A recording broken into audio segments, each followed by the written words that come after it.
It's, we've been having some major issues with Twitch, OBS, in general. Apparently the same issues are going on Day 9's stream, but we are all back good and ready to go.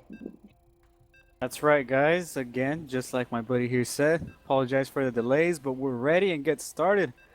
More StarCraft. So now, after an hour and 10 minutes from the beginning of this, we are on to our second game. Our silver players, Cactus Toss versus Crawler on Star Station. Our station. Is this map still in the ladder pool?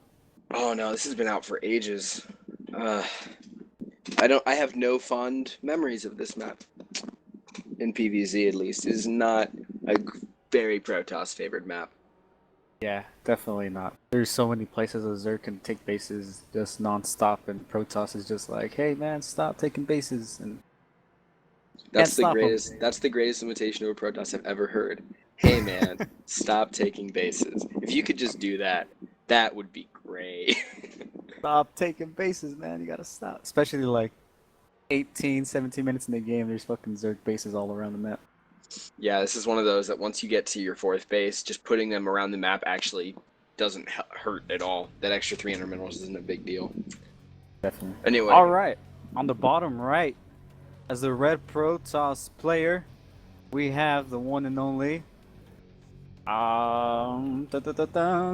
Cactus Toss.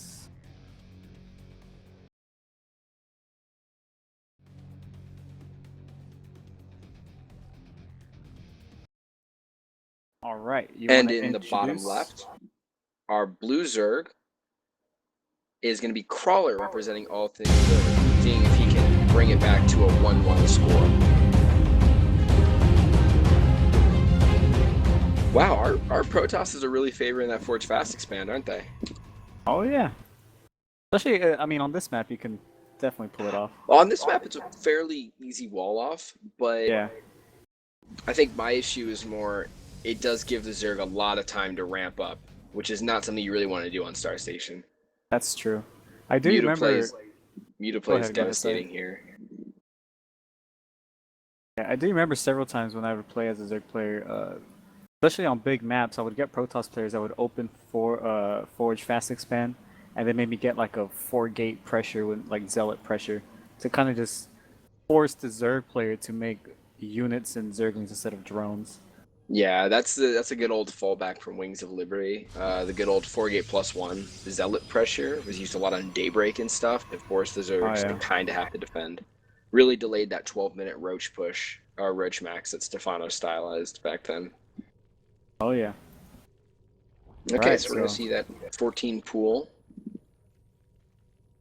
Both players actually scouted each other already, so they actually know where they're at. Cross position. There's a fast scout, and then also on top of that, it's now these are extremely safe variations of the build. I mean, obviously we're gonna have the standard pool, you know, hatchery or hatchery pool from the Zerg, but I mean, normally you'd probably be able to get away with the Nexus first as the toss, but he went for the Forge. Just wants to be extra careful there. Yeah, and you'll see that he won't drop a cannon there. He just goes straight into Nexus. He scouted what his opponent was doing. Yeah, look at he was even so careful. Like, I don't even do this. He was careful enough to go all the way around his Nexus to make sure there wasn't a drone there. Playing it safe. Better safe than sorry, right? Oh yeah, especially because, you know, especially in a best of one like this, any kind of cheese will just toss you right out.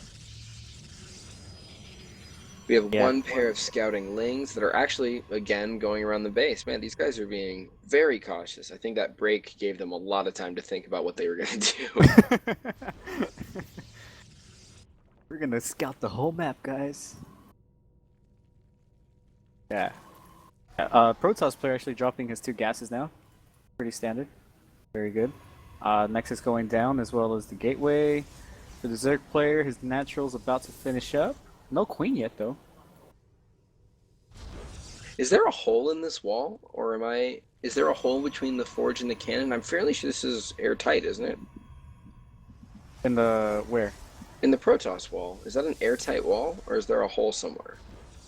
I think that's pretty airtight. Yeah, there it is. Yeah, it's an airtight wall. Yeah, that doesn't bode well. I mean, I guess he could be doing just a full all-in. But still, I don't know. Not the biggest fan of doing a full wall off here, especially Yeah. because Oh, if of you look, course.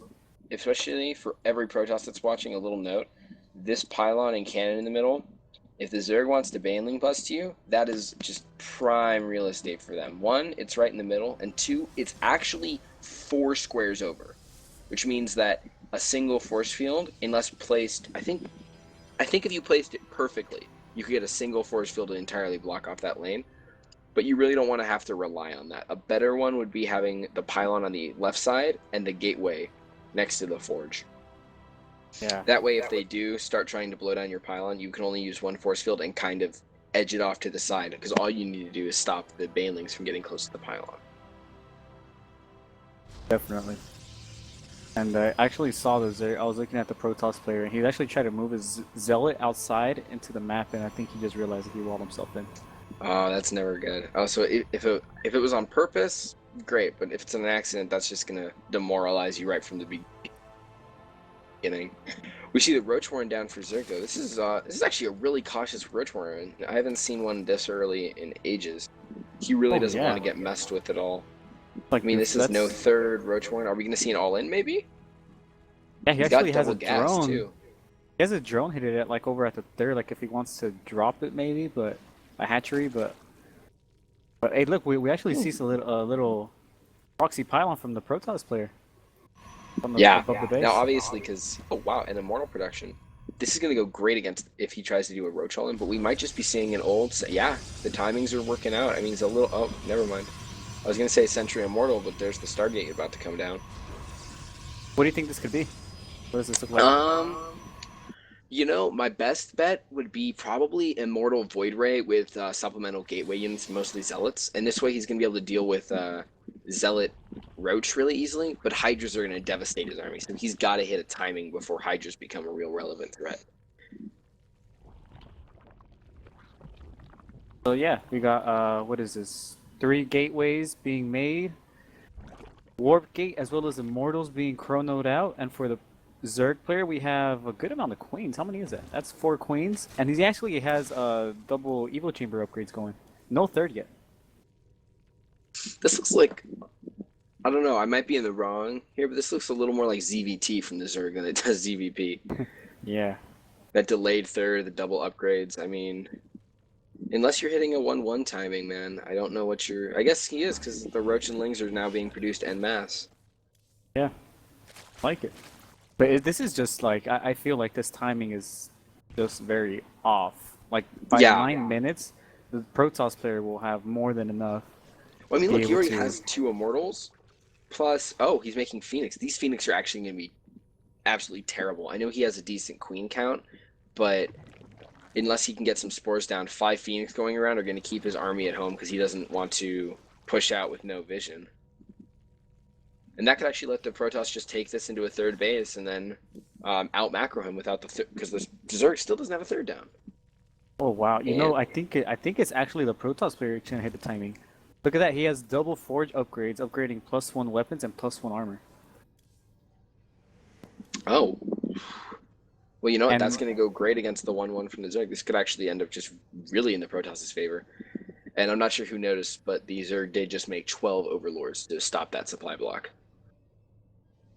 It's really taken a proactive never approach to again that. will he be supply blocked. Yeah, he's 94 out of 172. Yeah, never again.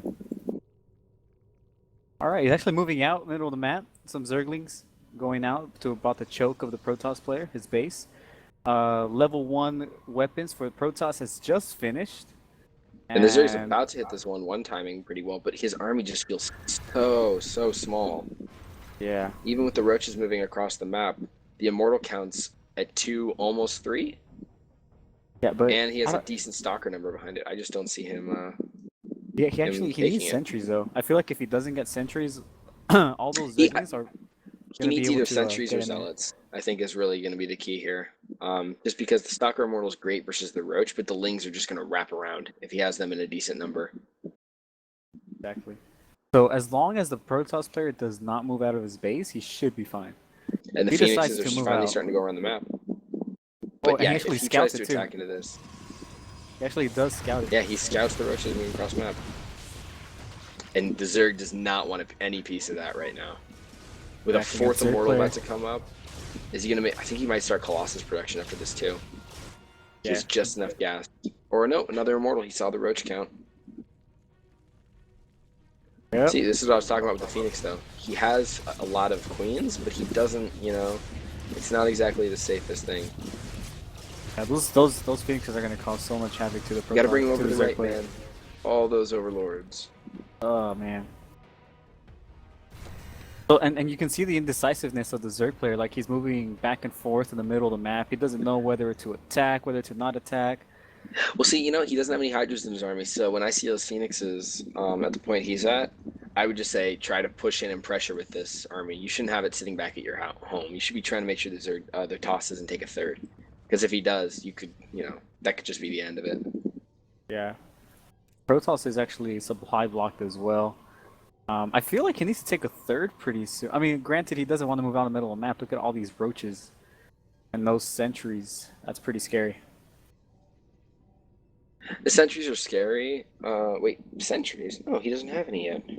Yeah, I mean, it's Oh. pretty scary to move out in the middle Yeah. of the map. Oh, look at the left. He's actually warping in. Oh, and wow. See, that stalkers. pylon, we even forgot about it. It's been sitting there this entire time, and suddenly that's 7 stalkers. That's Oh, 7 if he stalkers. snipes, he's got to get those roaches back. He could snipe this third, and that's gonna spell the end of it. Oh man. Yeah, that's gonna be the third. It looks like just got to keep focusing it, and bye bye. Oh wow, what a great trade for the Protoss player. He's actually retreating now to back. He's gonna kite those roaches, just buying himself more and more time to get I think the Colossus out, the Colossus range upgrade, plus Yeah. 2 weapons. I think Oh, the Zerg boy. needs to fight now. He's got the upgrade advantage for a little bit. He's got groove spines if he's going to make any Hydras to go with this army. I mean, his best bet is to push in right now and just try to barrel through that front. Otherwise, with that third going down, I just don't see his economy being in a good enough place to fight it. And the Phoenixes Yeah. are coming back in. Yep, just buying more time. He could actually use this Phoenix harass to buy himself time and force the Zerg player to be in his base to take a third. By the time the Zerg player is gonna by the time his Spire's done and Corruptors are ready, his third will be almost done. But yeah, he's actually just moving around. He actually is moving out around a little bit. Oh, yeah, and there goes the third for the Protoss player. This is yeah. The Zerg either needs to start playing super greedy here or die, I think. I mean, I don't really see him. Whoa! Wait! Fleet Beacon! I know the Zerg starting +3/+3, which is awesome, and Muscular Augments is almost done, but we're having a Fleet Beacon from the toss, which is either going to be Phoenix range, but I'm sitting here hoping for carriers. Oh boy, carriers. And carriers are Carrier has actually arrived. ridiculously good against Hydras, Corruptors, Mutas. I mean, in decent, once you get to that 7-8 count with decent upgrades, they can trade versus almost anything. The only thing that's going to actually kill them is if the Hydras can get directly under the army. So like the normal supplemental army for a carrier force is like Templar, Zealot. That way they can keep them at bay, storm everything, and then the carriers can try to fight back. But we have another Zealot run by at the third. Yeah, this one's get pushed away pretty easily. His units were pretty nearby, but he actually got like a quarter of the health of the hatchery. He needs to take out that pylon. Like it's he knows. Yeah, it's he there. scouted it, but if he leaves that there, that's just gonna. He's never gonna be able to move out, and that's just not the place the Zerg wants to be. You don't want to be kept in home. Wow, Oh, is that- a mothership. Yeah, it's actually for the mothership core. That is oh, this is a cool. 18-minute mothership. Wow. I do miss that. that you can no longer chrono boost these, but this should be an interesting development. I mean, I think with the Phoenixes, if you can use them to focus the Overseers, this could be just absolutely devastating for us, even against the Hydras, because he lacks AoE. Which really, he should be pumping out Colossus now. Yeah, one thing for the Zerg player is that he does have more workers than his opponent. Granted, he doesn't have more. He could really use another base, but he does have more workers. So, if he does get another base, that saturation will help him boost his economy. But the question is, can he survive for that long? See, if this is what Zerg and Terran players are playing every game, where the toss only builds like 44 workers and is basically in 2 bases every game, I can see why they would get mad and call it bullshit, because that's what it seems like. It seems like him having this massive army, even getting a mothership, the upgrades and everything, but yet still being confined to this 2-base thing. This is just such a safe position for the toss. Yeah. Oh, And but here the we go. Corruptor's going hunting. Oh yeah, they're actually gonna find the Phoenix. They're gonna find the Phoenix, which is oh, we great. got a battle in the middle of the map. Oh, Roaches, this is not gonna end up well. Oh, No. he could actually loop around. Oh, no, you can fight that. Those immortals are gonna He be could fight devastating. that. Oh, he's going back. He's He has no detection. This is gonna be awful. Just gotta chase him down. He actually pushes him back though. He actually needs to get overseers. He's actually making one. He needs more than one. We're getting +1 air weapons too. I mean, I'm not sure what he's really playing. Oh, he finally gets the pylon. Oh, yeah, good job, man. Finally decides to kill that. But another attack, another battle. Roaches, A great thing trading to do shots. for all Protoss players. Whenever you take a big fight like that in the middle of the map and you know he's going to be focusing on that, whoa, don't just walk into the army, guys. Whenever you take a fight like that. Okay, wow, those +3 weapons are doing work. Because that's only a 1 upgrade difference, but it's just no AoE to deal with the Hydras. Just absolutely lose the entire army. He loses the Overseer, so he can't loses the actually Overseer though, and it anymore. suddenly can't fight it anymore. But if you have a pylon like that up, guys, all you need to do is warp in those 6 or 7 zealots and send them to the 3rd while you're fighting the main army. Because even if you don't win that main fight, you just have to back up. That 3rd is going to be down, and you're probably going to kill quite a few workers with it, which makes the trade totally worth it. That's another Overseer, though. He's going to try to take this fight again once those roaches and lings pop, probably. He's actually pushing a little bit. He's actually on Zerg creep. Not enough units for the Zerg player. Not looking too good. He needs to retreat. Oh, here we go. And he kills Big the Overseer again. But he loses the Overseer. No.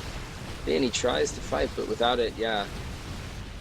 What he really needs is where are those Corruptors he had earlier? He needs them to come in and kill this mothership. Does he still have any? No, he's got 4 Vipers. But this could just be the end of it. Yeah. Not and he can't even see this Warcrawler that's going to be picking away at his mothership. Loses his hatchery. That is natural. Lost the Observer too. And yes, the mothership is so good. 7 Stalkers come in, and that's GG. That's going to be GG. I'm not sure how I felt about the gateway-centric army there from TOS. I definitely think some AoE would have helped, especially since he got the Thermal Lance so early, but never built a Colossus. But I guess in the end, whatever works, works, you know? So that's going to put the TOS in ATP versus ATZ up 2-0, guys. And we're going to take a really quick break while we set up the 3rd game. All right.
Hey, welcome back, everybody.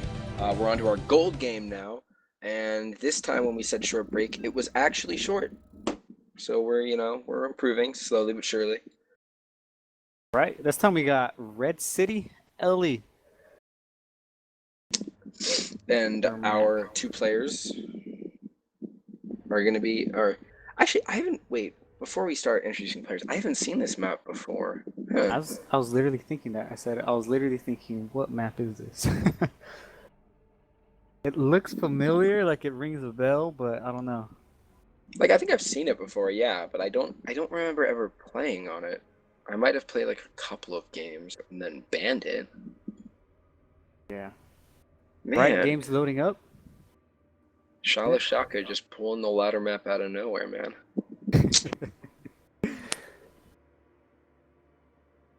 Waiting a little bit longer. Do do do do do do do do do do do do do. There we go. Okay. Okay, here. I'll start off then. And in the top left is going to be our pink Protoss player representing all things Protoss. And I just want to take this one because the clan tag can be a little confusing. It's Duckface Twinkie, everyone. That's Duckface, not the other possible option there.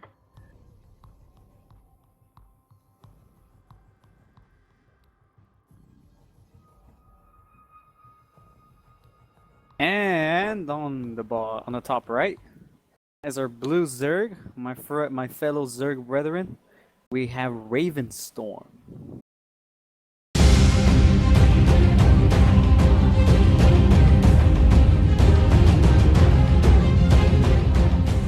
Okay, Right. and then yeah, I'm gonna take a quick look around the map just so we're all on the same page. Oh, I do remember this map. Oh, you know what? Yeah, I think I banned this after one game. I think I played one game on this map, and I was like, "This is no, I'm good. I don't want to play on this map anymore." Yeah, I remember this map. Definitely remember this map. So we're gonna have another Forge Fast expand from our Protoss player. This has become an obvious staple in their builds. Yep. But at a low level, that kind of consistency, even across different map pools, is just going to be much better for you as a whole. You don't want to be like, well, in this map, I'm going to gateway expand and have to have 2 different builds for every matchup or 3 different builds. You should wait until you're, high diamond, masters, really getting in there where variety is going to help. Yeah, exactly. Until then, you just kind of stick to one build, Well, refine it, because practice it, work on mechanics, all that good stuff. And once you yeah, get because there, you like we've can. seen in the last few matches, it's really those mechanics that are separating these players. Yeah, definitely. Definitely agree. Um, both Protoss and the Zerg, the drone, giving each other a high five. How you doing? Doing good? However, we And do see this is the first real variation is that we're getting a hatch before pool. This is the first time we've seen this. It seems like once you hit gold, people are getting comfortable enough to defend this. actually, that's actually pretty risky if the Protoss player actually scouted him first. Yeah, Because because of the fast going, forge. oh yeah, if going pull after your hatchery, your Zerglings don't get out in time to be able to stop a cannon. So it is pretty scary, especially if they're able to if the Protoss player is actually able to wall it off pretty nicely. Very This is scary stuff. and I'm going to talk about the wall off really quick for the toss player, just because we have been seeing slow improvements from them as we've gone up the leagues. From that one being not defending your natural to defending your natural but kind of poorly. This one we see is a little more standard of a wall off, but this gateway should be right next to the forge, and then you can tuck the cannon between them. This is again to stop that whole Banelink shenanigans, but it also means that when the Lings have to wrap around to try to get up your ramp, if you say misplaced your zealot or something, they're going to take a couple more cannon shots than they would probably like doing. Oh, that's horrible. The Zerg player loses his Oh, Overlord. yeah, that early Overlord's just killer. Uh, I think Twinkie needs to fill up this space. I'm fairly sure that's a 2 unit wall, or 2 unit oh yeah, opener oh yeah, in the definitely. wall. Too big. And we see a third base. It's a miracle. We see That's right. even something as simple as build refinement. We're seeing a big improvement going from silver to gold. Oh And yeah. it's one of those things, if you stick to the same build and just work it out to the point where you can use it against anyone up to diamond level, even when you're in gold, mechanics aren't going to matter as much when the first 11, 12 minutes are perfectly routine and muscle memory. Definitely. He actually has his timing's down pretty good too. That looks like a what is that, 90 seconds ago? Yeah, that looks about Yeah. right. About right. 4:30. Around the third. Around the Yeah, time that the third this hatchery goes seems down. to be all working out perfectly. I'm not quite sure what he's going to do with the second gas early. This does seem a little premature, because unless he's going to go for a really fast layer. Yeah, I agree. He has 250 gas. He could easily start his Zergling speed if he really wanted to. Yeah, I feel like you need to pick layers or link speed here, but you Oh, can't let oh, yourself. that's why. That's why he's Oh, saving gas. the roach one. Are we just going to see a big three hatch roach push? I mean, Or a little bust. It seems like it. You can get like about 8 roaches, pump out 8 roaches, and apply some pressure at the front while he and see, guys, this is why I drones talked up. about the wall integrity. If you look, roaches are going to have no issues pumping through this cannon because it's so close to the front and it's not tucked behind anything.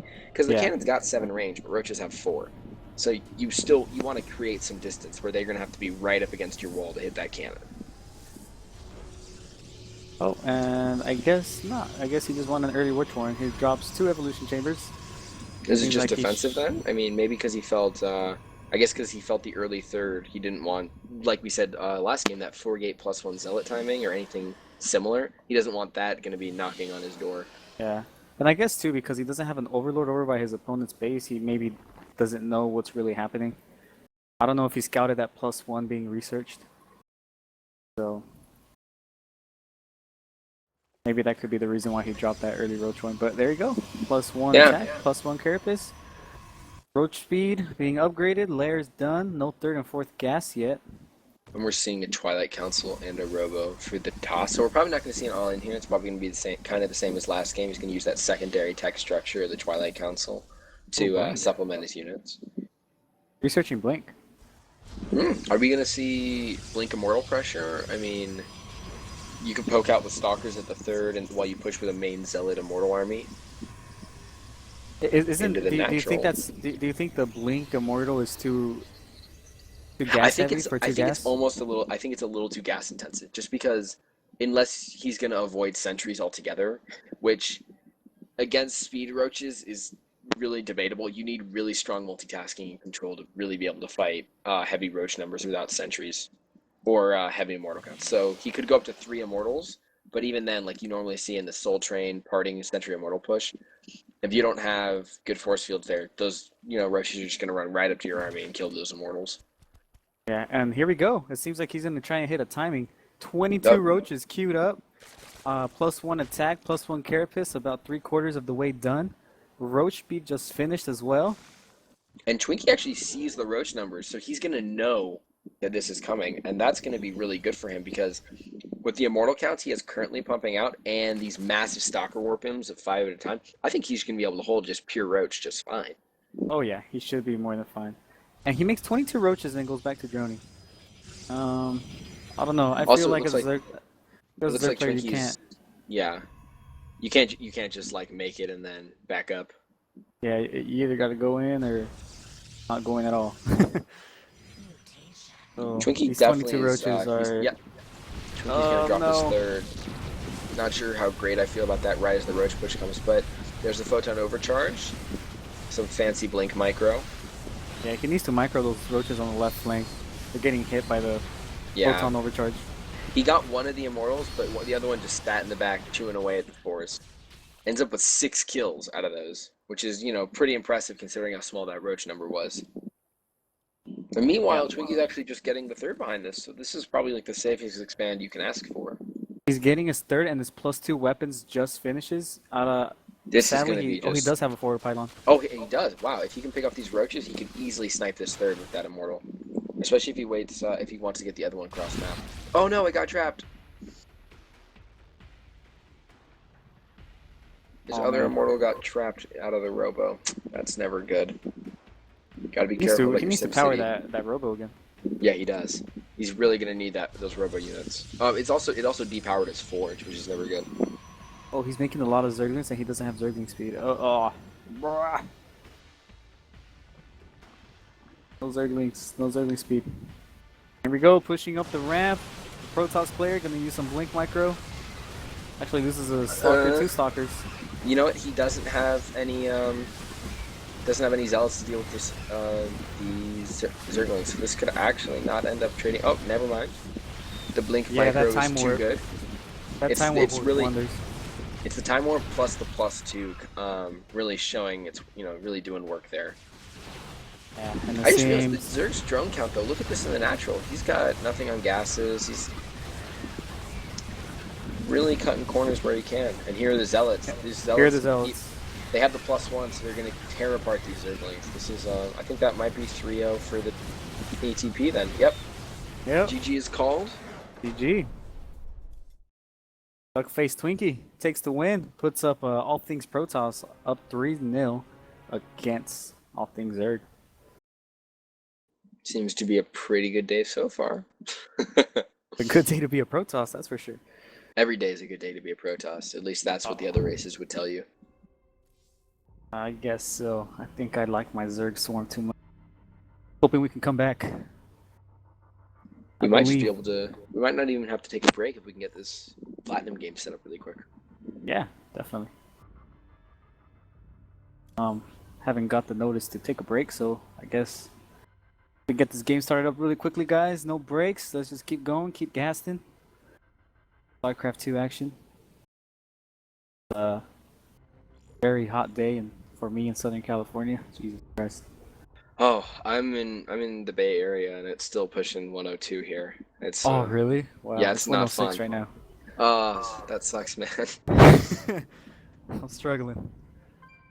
Dude, it's that Indian summer. Early July, it was like 85, maybe pushing 90, maybe a little hotter on some days, and then suddenly it gets to late July, August, and you start getting those 100 weeks. Every day you walk outside and just can contemplate suicide a little more. Yeah, definitely. So, I've grew up in Southern California, and I'm still not used to these summers. Dude, I grew up in the Bay Area, still not used to the weather changes. I mean, I'm just happy I don't get snow because I'm a much bigger fan of the cold than I am, or a much bigger fan of the warmth than I am the cold. Ah, I like the cold more.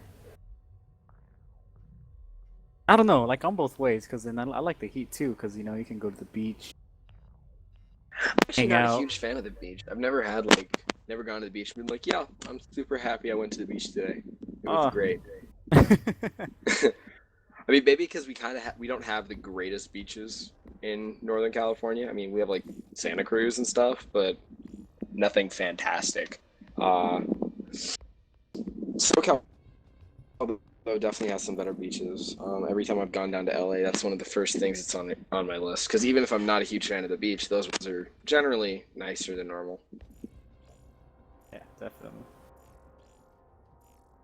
And then the summer nights too, especially down here. I don't know how it is up there, but down here, like last night, like That at 10 brisk o'clock at night, cold you where can it's walk still around. dry, but it's not too cold. You could go Yeah, outside, exactly. It's just relax. perfect. You can like walk around in a t-shirt. Summer nights, man, they're awesome. Oh yeah. I remember because last summer I went to Michigan to visit some family. Summer, it's like 80% humidity in the middle of the night. It feels like it's 85 degrees and you're like drenched in sweat. And it's like midnight and you're like, this is the worst thing anyone has ever thought of. Who said this was a good idea? Oh, that's funny.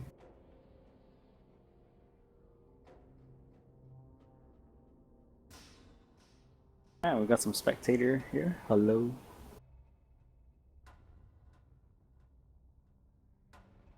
Grandmaster. That would be a fun game. Grandmaster Terran. And with the best clan name ever, I like to press 1A. But he doesn't play Protoss. Oh no, he does play Protoss. That would make sense. Perfect.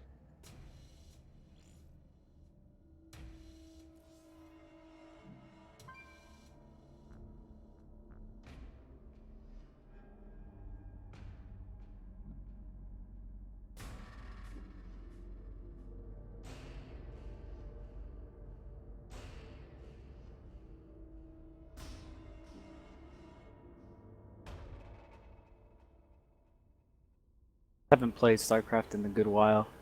Started playing again a couple days ago, and ugh, it's a pain when you know what to do, but your fingers can't do it anymore. Dude, Oh my god. You're like, Like I right need. after HOT started, I was playing again, and then school started like really knocking hard. I was like, okay, I gotta like stop playing video games in general. Came back like 7 months later, and my hands were so slow. I was like, what is going on? I know what I should be doing. Just listen to me, god damn it. Uh, I'm the same way, man.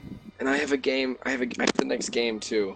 And I really hope that doesn't come up as an issue. I mean, you have a next game.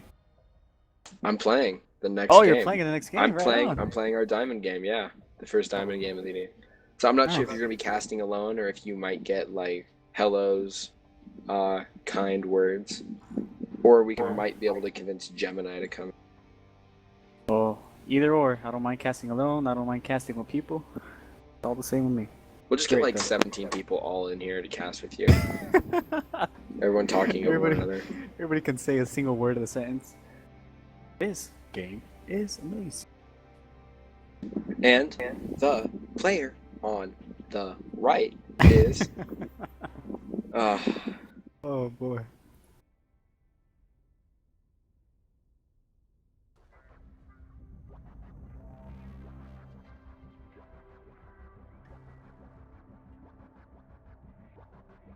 I went to a buddy's house yesterday and we played the new Mario Kart. Have you played the new Mario Kart? Yeah, I suck at Mario Kart. It's actually really good though. It was pretty fun.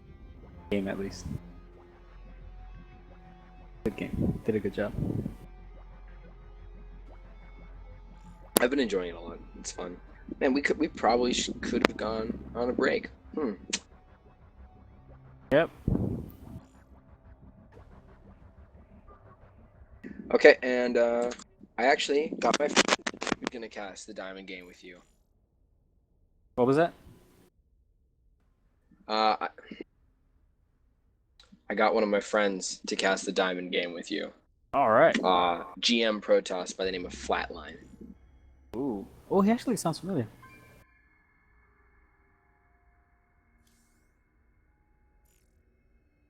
He used to be on the verge of Grandmaster in Wings of Liberty. Never quite made it. It happens.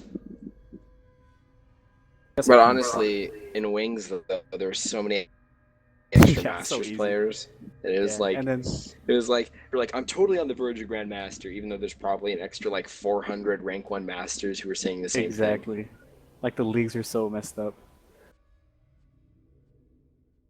All right, I think we're getting started. Let's do it. Perfect. There we go.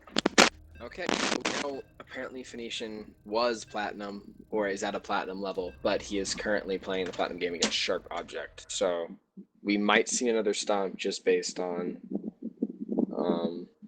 the leagues. Very well. So who's the plat player? Sharp Object is our plat player. Phoenician is gold, but he's playing in the plat game. I'm not quite sure. I think he is either high gold or he was platinum last season or something. I believe. Those are no bias, no shame in my bias. Ah, both players loading up, getting ready to start. What is this? Game 4? Game 5? I think this is game 4.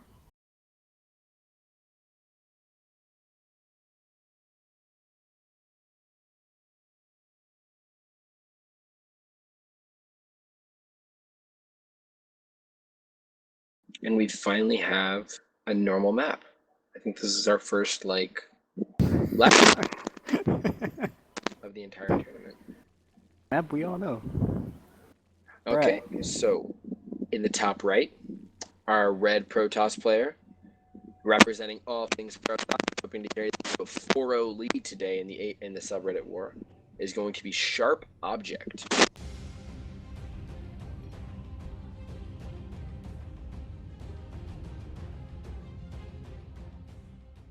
And on the bottom right, as the yellow Zerg trying to bring it back for all things Zerg, can't let Protoss win them all. It is Phoenician. Now, I'm actually interested to see if we're going to get Gateway or Forge first for the first. Because we have seen Forge fans, but because of the in-base natural, it becomes a lot easier to just do a Gateway first and then take your natural normally. Yeah. Actually, see, he has a pylon out on the ramp, so pretty sure it'll be a Forge Fast expand. Well, yeah, but that could also just be a basic wall off because he's scared of early links. It's one of those things where they play pylon placement. Oh, there we go. See, Gateway. A very nice wall off there. Protoss player or the Zerg player actually. He's actually seems like he's gonna go. Yep, hatchery first. This is a pretty big map too, so I don't. Well, it's a big map, I don't mind it too much on this map. It's not like if you look at the back of the natural for the Zerg, the in-base natural, there's not a lot of room for cannon placement on top of pylons walling you off, you know?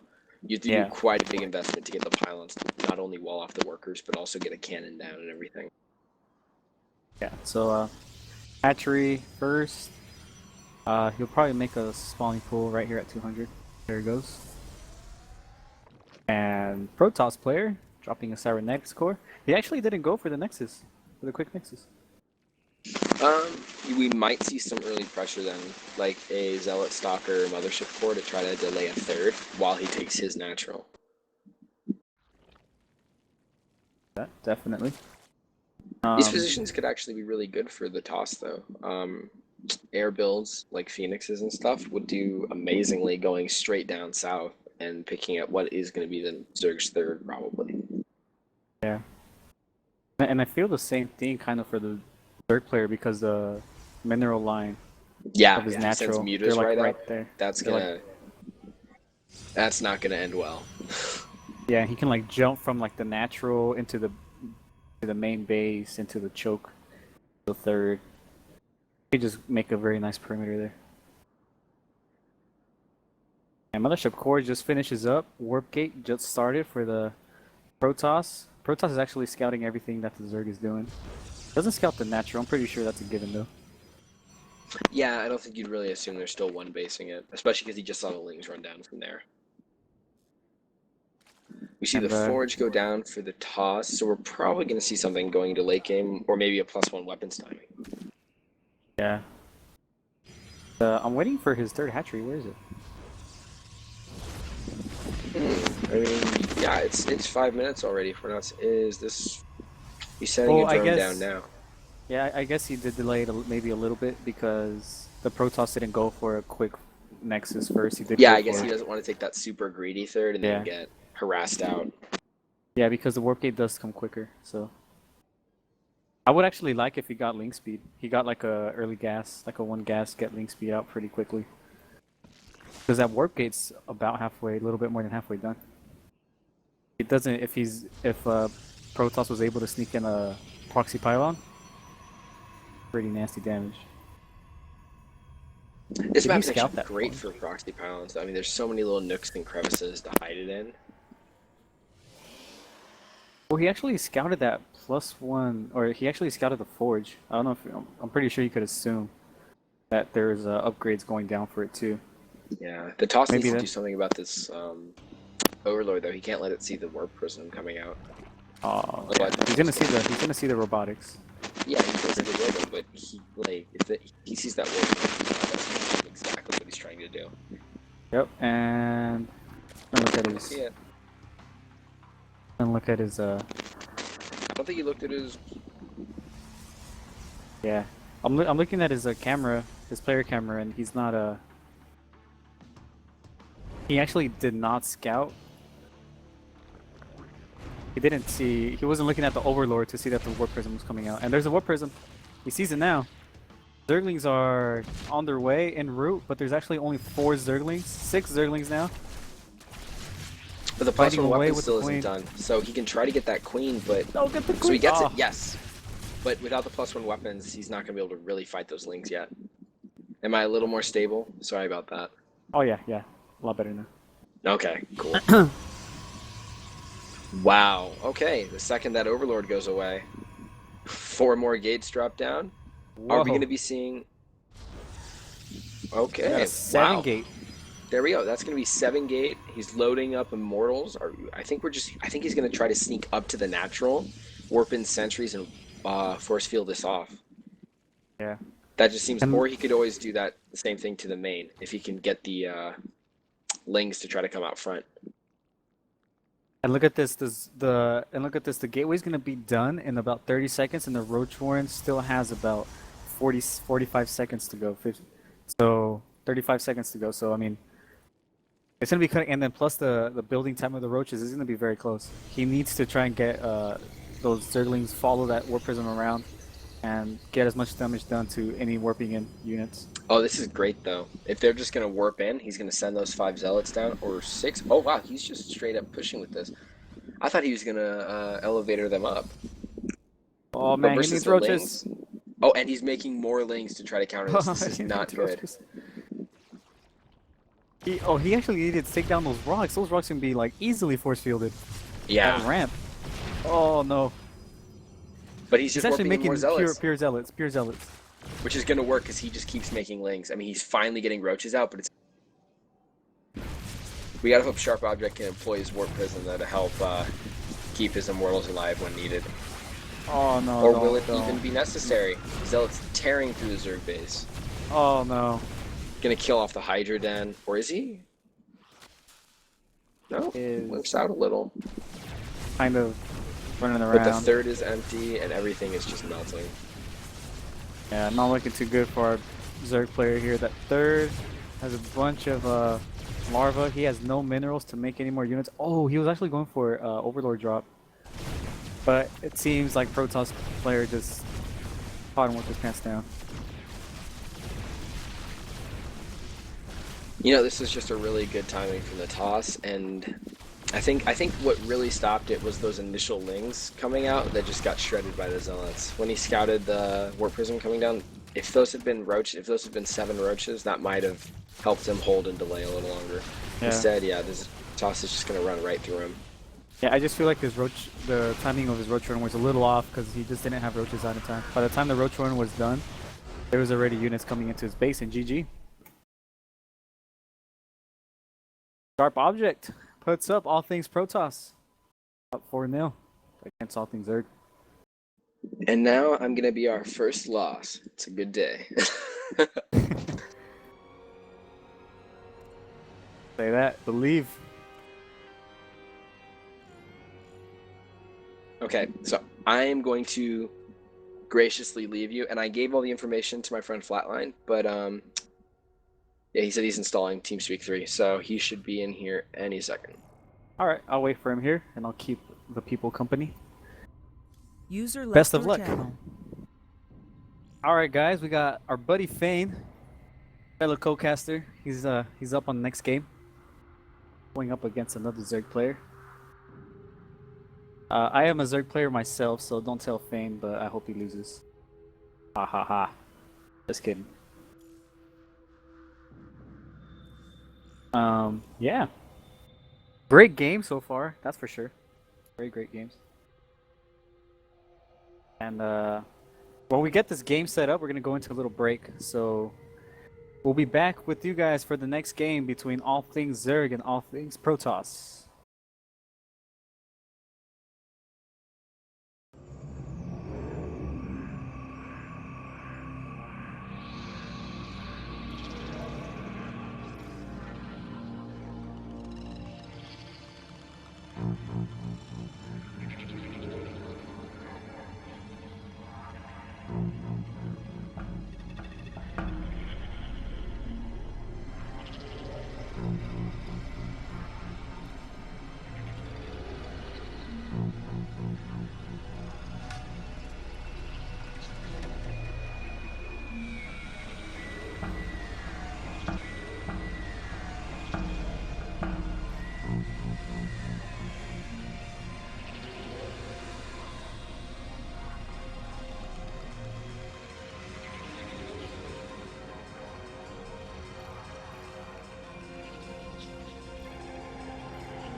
Hello, guys. We got the next game.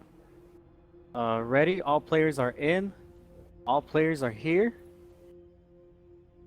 Ready to rock and roll. We got Fane against Walter Kovacs. Walter Kovacs playing as a Zerg. Color green. Waiting. Once again, guys, this is All Things Protoss versus All Things Zerg. Right now, All Things Protoss is up. Haven't dropped a single game yet. So,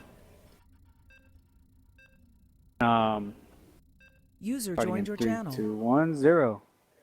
And it seems like we have my fellow co-caster coming. Flatline, are you there?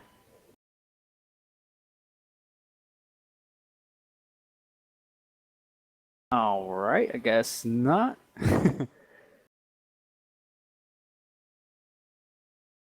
Alright. Anyways, game's loading up. We'll have my co-caster come in a second. Our fellow guest co-caster is Flatline. So anyways, up here on the top right, the good friend that was just casting with me the past several games, we got the Protoss player, Fane.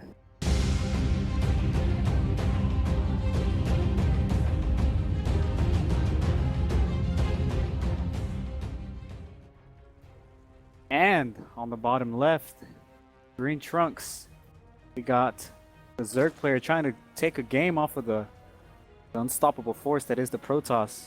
We got Walter Kovacs.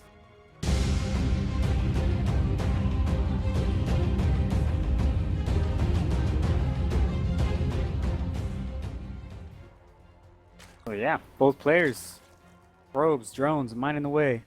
Actually got early, or is that early? No, it's not an early probe. I actually got a probe scouting out in the middle of the map. He actually just dropped a pylon already, and he's actually gonna find him right now. It seems like this is a two-player. Yeah, this is a two-player map.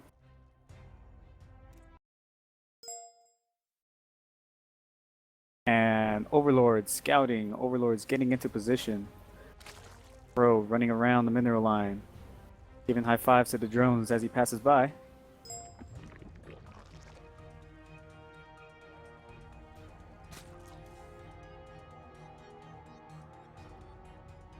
Well, and we got the gateway going down as well as the gas. So it seems like we got a pretty normal opening from the Protoss player here, Buddy Fane. One gate into a gas. Being a little annoying there with the probe. Wants to delay that natural expansion as much as possible. Trading shots with each other. Oh, he dropped the pylon. Very Can you nice. hear me? Oh, yes. Flatline, is that you? Sorry. There you go. How are you doing, sir? I'm doing pretty good. Pretty Right good. on. Thank you for joining me on this cast with Fane and Walter Kovacs. Yeah, no problem. So, anything that you see right now out of the ordinary, possibly from the Protoss or the Zerg player, considering you are the Grandmaster Pro? It looks like it's pretty much normal. He's walling off at the main ramp. Yeah, I guess it is pretty early in the game still to be able to determine what exactly is going on. He actually is trying to get that third natural down, but the probe is there being annoying. Walter Kovacs seeing the open up gateway. He's probably going to be getting his gas because it's a little bit risky to play gasless. He's going to actually take a third, and this is a little bit scary because if Fane decides to go for a 4-gate aggression, should do quite a bit of damage against Zerg. It seems instead of actually going for aggression, he wants to drop his Nexus down. This is pretty much standard from Protoss right now. Just see what he wants to use his corner boost on. Looks like he's going to use it on Mothership instead of Warpgate, so this is actually working out in favor of Walter Kovac. I would say he probably has the slight advantage in the early game. Yeah, definitely. And they did lose an Overlord there, so he has supply blocked. Both players continuing to macro up. Very nice. Third hatchery almost done as well. Mothership Core going all the way to the third, probably going to apply a little bit of harassment there, as well as a Stalker and a Zealot. Second gas going down too. Hopefully the Echo's gone. Hoping. Yeah, I don't hear an echo. Yeah. Cool. Okay. Second gas going just finished now for the Protoss player 2. Gateway about to finish. Would you like to see maybe some sort of aggression from the Protoss, considering that the Zerg is playing really greedy? I mean, he's actually doing pretty nice. He's actually killing off overlords here, and that's really annoying for Zerg. He's gonna have to make an overlord, which could have been drones. We do see a couple more links from Kovac just to be safe here. But right now, I feel like Vane's doing okay. I would have preferred some aggression, but I don't think he went back into the main to see that he had late gases. Ah, very good point. Right. Maybe he did get that early gas. Yeah, it seems like he didn't scout gas at all. Yeah, actually drops the robotics bay, 2 more gases. Seems like he's playing really pretty standard, the Protoss player. Yeah, looks like his intention is just to pressure, but have a follow-up with a macro style. Definitely. Seems like the Zerg player is a little bit scared of this little push coming out. Like, moving all of his drones away. He's getting his queens into position though. Yes, but there's no reinforcing pylon here, so I mean he's just gonna back up. But he did force, you can see some links from him. If you look at the units tab, he's actually ahead in probes, 35 to 33. So I think that's pretty much what he wanted to happen with this little small pressure. So yeah, looks like it's going in favor of him. We'll just see if it actually works out. Actually making some sentries as well too. Dropping another 2 gateways as well, continuing to make probes. I like Protoss's mechanics, actually pretty good. Yeah, this is a really nice macro-oriented build, but the fact that he got his natural gases pretty early in this game, I don't see him expanding to a third for quite a bit. It might be around 10 minutes. Maybe he's going to be getting a third. Might be looking to put on aggression first. And the fact that he's making an immortal, I mean, be a good sign of that. +1 attack going down also for the Zerg player, as well as a macro hatch. His third base isn't very saturated that much yet. Yeah, the macro hatch is questionable, I would say, because he doesn't even have any. He only has 2 drones at the third. Yeah, it's 300 minerals that could have been spent on the larva. He has 9 larvae not being used right now, and that could have been drones at this point. And a little bit insufficient. Yeah, especially because he doesn't have the economy. It feels like it doesn't have the economy to be able to afford and supply that macro hatch once it does go up. He is power droning right now, hard. Yeah, but we do see Shane not actually making any probes right now. So, I mean, this could be a pretty good sign that he's going to be going for an all-in. Actually, very right. But that's a pretty early infestation pit, don't you think? It's already done. Yeah. He's getting a very quick high. Wow, 10 minutes high. So it looks like he's going to rush for Vipers. Maybe use some Blinding Cloud would be really nice against this army, and you can, abduct the Immortals. Because once Protoss lose the Immortals, the Roaches seem to do pretty good against this composition. Yeah, he's actually standing behind us, taking the third. Very nice. And is there any... Oh, he actually does see the army now. Zerg does. And he's gonna try maybe buy some time, maybe bait out some force fields with those Zerglings. No, there's actually 2. This is a very scary army. I don't know. Yeah, he's ditching his third. He says, "I want nothing to do with this." Dropping. Yeah, he's actually gonna be in a very nice position. He's gonna use the hatchery, kind of like a force field, and just have that little small choke point. This third is definitely gonna die. Yeah, definitely.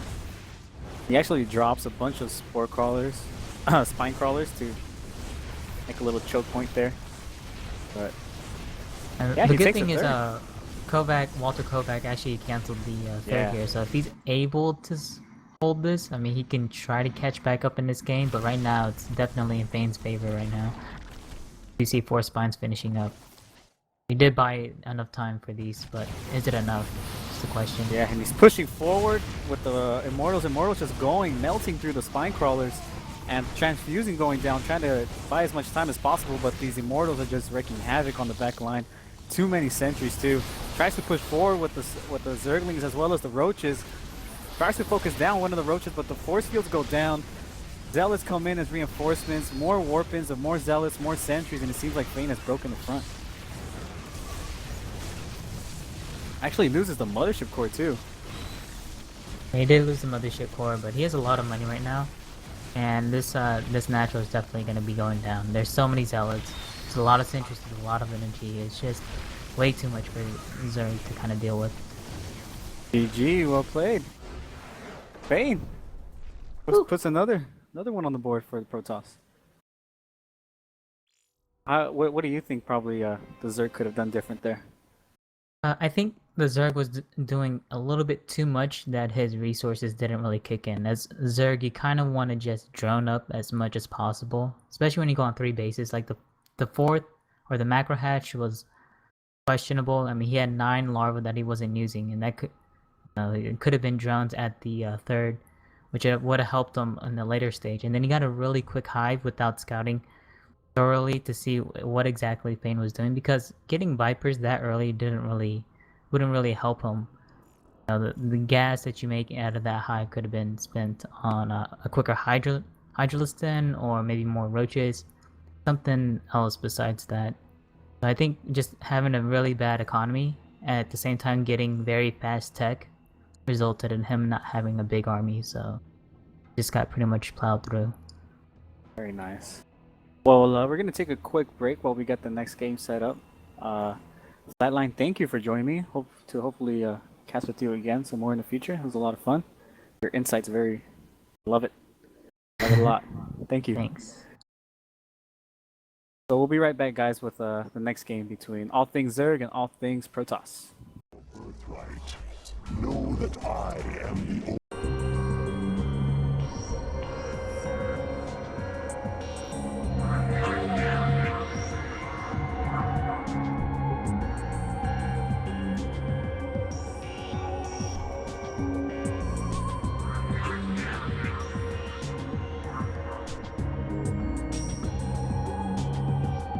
User joined your channel.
Awaken, my child, and embrace the glory.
Hello guys, welcome back. We got the next game loading up for you guys right now. With Protoss not dropping a single game yet in the set. Yeah, they've been doing ridiculously impressive. I especially liked that last game. I think that Protoss was probably one of the best we've seen today. He's going places. Oh man, very nicely played. I like it. Yeah, we're having some connection issues with Golden Boy. I'm not sure if it's StarCraft or his computer downloading. He says he's here though. Very nicely played last game. Oh, Just thank you. nice I Swift. got supply blocked a lot. I watched the end of it. I watched the end of the cast because of the delay. But yeah, I probably got supply blocked just 3 times within the few minutes you guys were casting.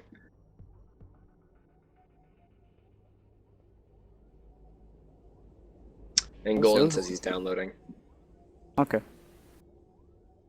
So it's just that potato net really coming back to bite us. Those.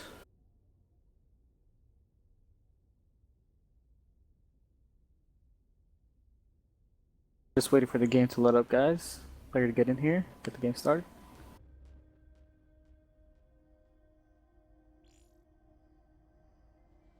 It's 0-5 currently for all things Zerg, but we have character already calling a 0-6. Not a great sign. Not a lot of confidence in the all things Zerg camp.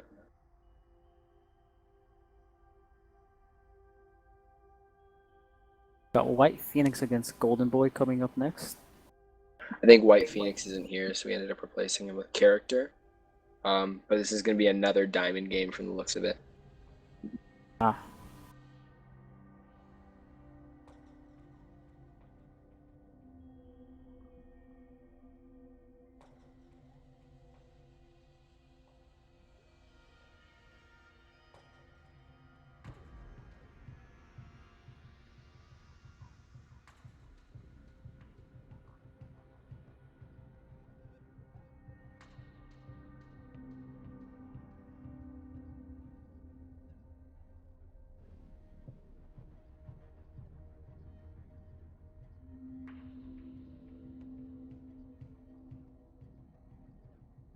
And here we thought we would actually have another game. Oh.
Yeah, sorry guys, we're having some downloading issues when it comes to the map. This might take another couple minutes. So sorry for the delays.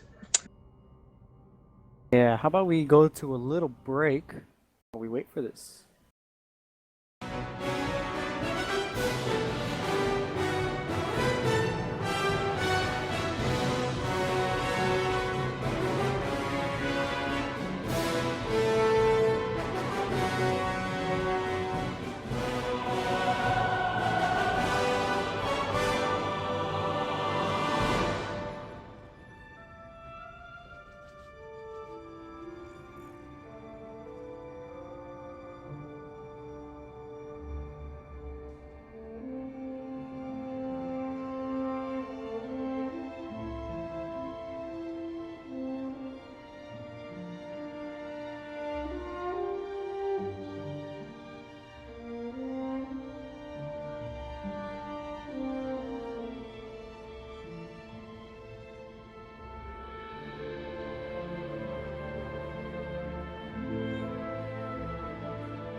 Hey guys, sorry about that little break there. We finally got Golden Boy down on the map and he's going to be in the room. So now our 6th game in this subreddit war is going to be on Valley of Nis.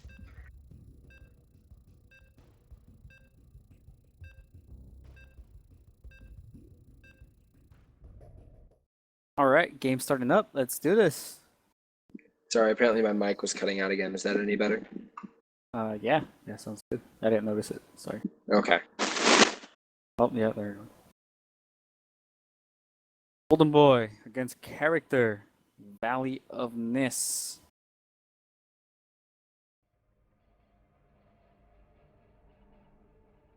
Game's loading up.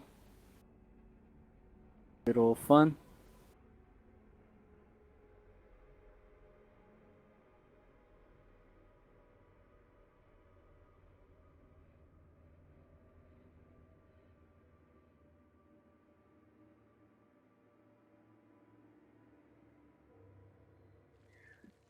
Okay, here we are in the Valley of Nis in our 6th game of the ATZ versus ATP subreddit war.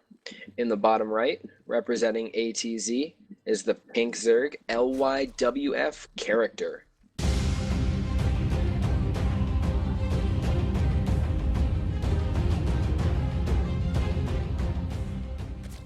And on the top left, as the red Protoss, trying to continue the complete shutout of all things Zerg, it is Golden Boy.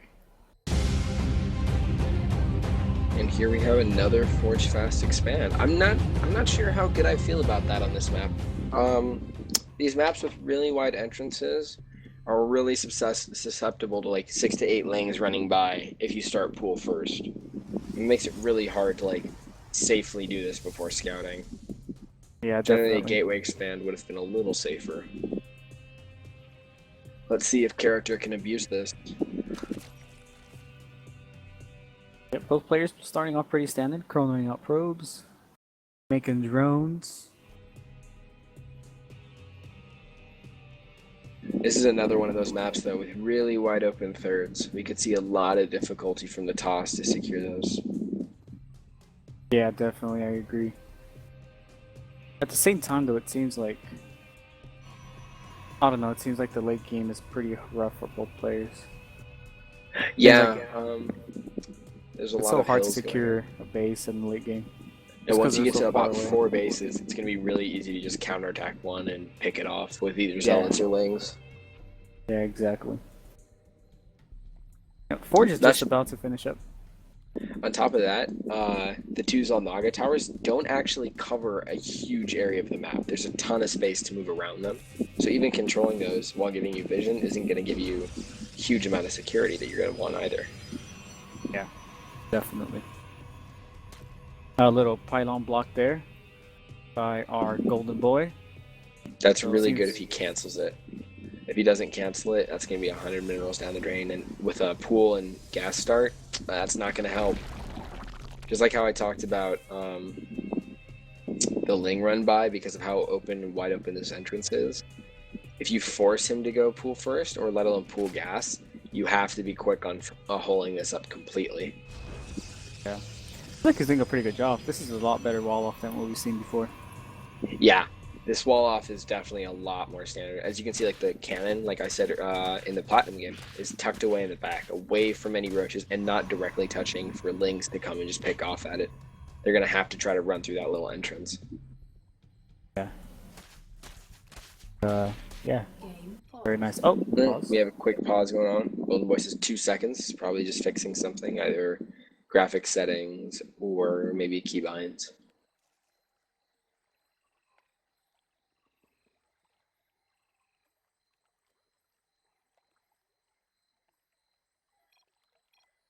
Righties, we're ready to jump in back into the game. Okay, and there we go. Game resumed. Okay, ignoring the countdown then. That's funny. We do have those for a reason, people. All right. Gas is done But- for the Protoss. Yeah, but Third we see base. character going to his third, just picked off the pylon as natural. So that actually really delayed his base. I mean, this is an extremely delayed natural. Or not even a natural, it's an extremely delayed second base. Yeah, he should actually But- take off. See, here's what I was Oh, talking wow, about. It's that look at that. baneling nest.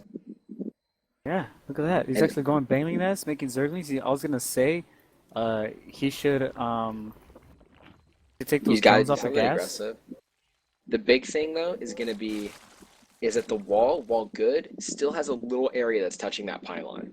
Yeah, And yeah. that's, you can't have that, guys. You got to have it to the forge and the gateway. Even on a map like this, where that's going to require a third building due to a full wall off, it's better than the risk of them sending out, 40 lings like he's going to, turning them into banelings and just shoving them right down your throat through this pylon entrance.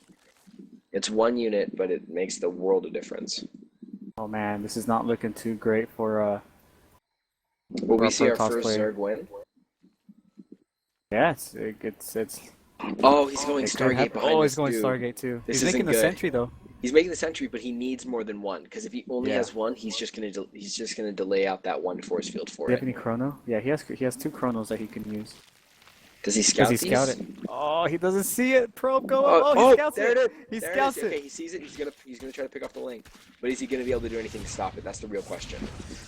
See, this second gateway though, he's looking at the wrong weak point in the wall. Because even the Zerg's gonna notice it's that one pylon, and see, he clicks on it. He's gonna pull the links back, and No force field. he's gonna destroy the cannon. There we go, and he gets in. See, He got guys, a this force is what I was field. talking about. It doesn't happen all the time, but when it does, that's game ending right there. And those cannons in the back aren't going to do anything now that the lings are inside. Now he's just going to rally cross map, and that's going to be the first win for our Zerg player. Very nicely done. It may He have even been a cheese, depowered the but a win cannon. is a win. Well, I don't even know if that's cheese. That just seemed to be a reactionary build. He said, "Oh, I can do a little pressure," and it ended up being just the amount of pressure he needed for it.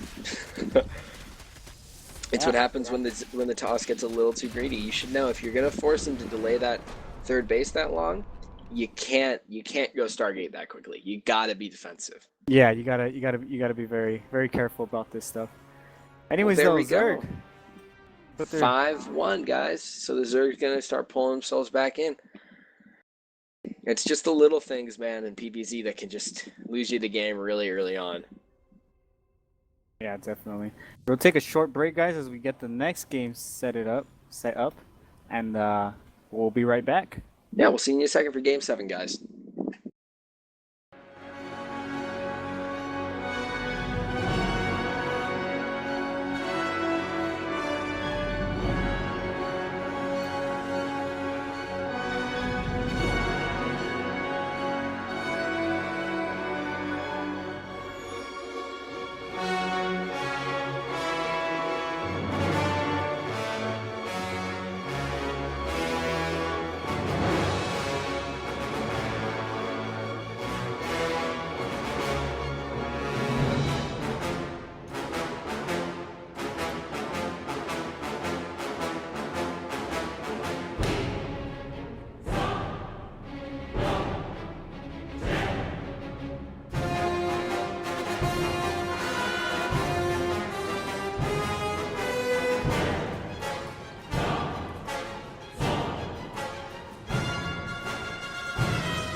All right, guys, we're back, and this time, both subreddits have brought the big guns.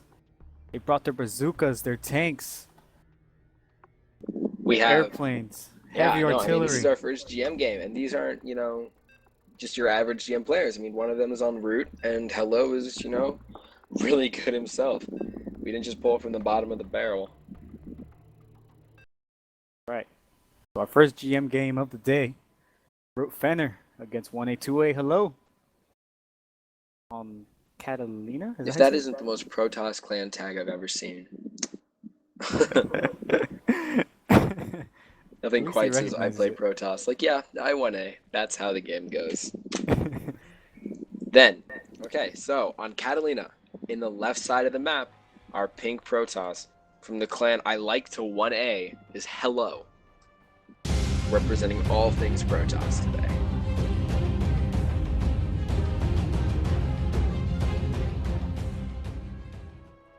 And on the top right, just on top of the map, it seems like, in the color teal or light baby blue, whatever you want to call that color, representing Team Root as well as all things Zerg, we have Root Fenner. I like to think Fenner would be a baby blue kind of person. I like to see the little root tag there. So we have that pylon going down, and then we're gonna have the probe going across scouting. I actually really like this pylon positioning on this map. Having it set up at the side. That way you can set up your the rest of your wall first and still create that little space you need. Because in the end of the day, you're still gonna have a pylon there. But it allows for a faster pseudo wall against like a 6-pool. Sorry. Yeah, so luckily for our buddy Hello here, he actually does scout Fenner first. Fenner goes for safer build, goes for the spawning pool first. Goes to the hatch first. Yeah, Pretty just standard. a really standard. I mean, Yeah. nothing really out of the ordinary here. It's 14 pool. And it looks like we're gonna see Hello send down a probe probably soon, set up his Nexus first. Especially scouting the standard pool timing. He's not gonna have to worry too much about any shenanigans. At least not yet. There goes the Nexus. There goes the hatchery. And just identical times in the expansions. Seems like he's gonna send out a drone. Oh, he's actually scouting for camp. Can't say.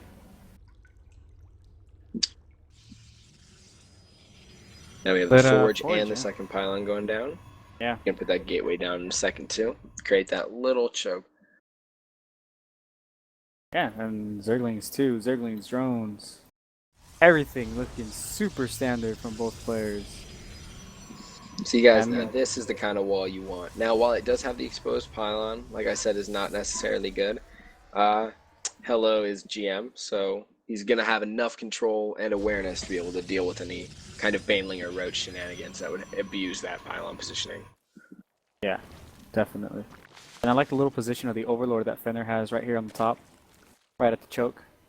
And Yeah, actually, every Zerg player, guys, you got to abuse that high ground until Mothership Core comes out. It gives you so much information. yeah, because you can see when the Cybernetics core goes down, you can, and actually on this map too, you can see the third and the fourth gas at the natural, so you can see the timing of those third and fourth gases.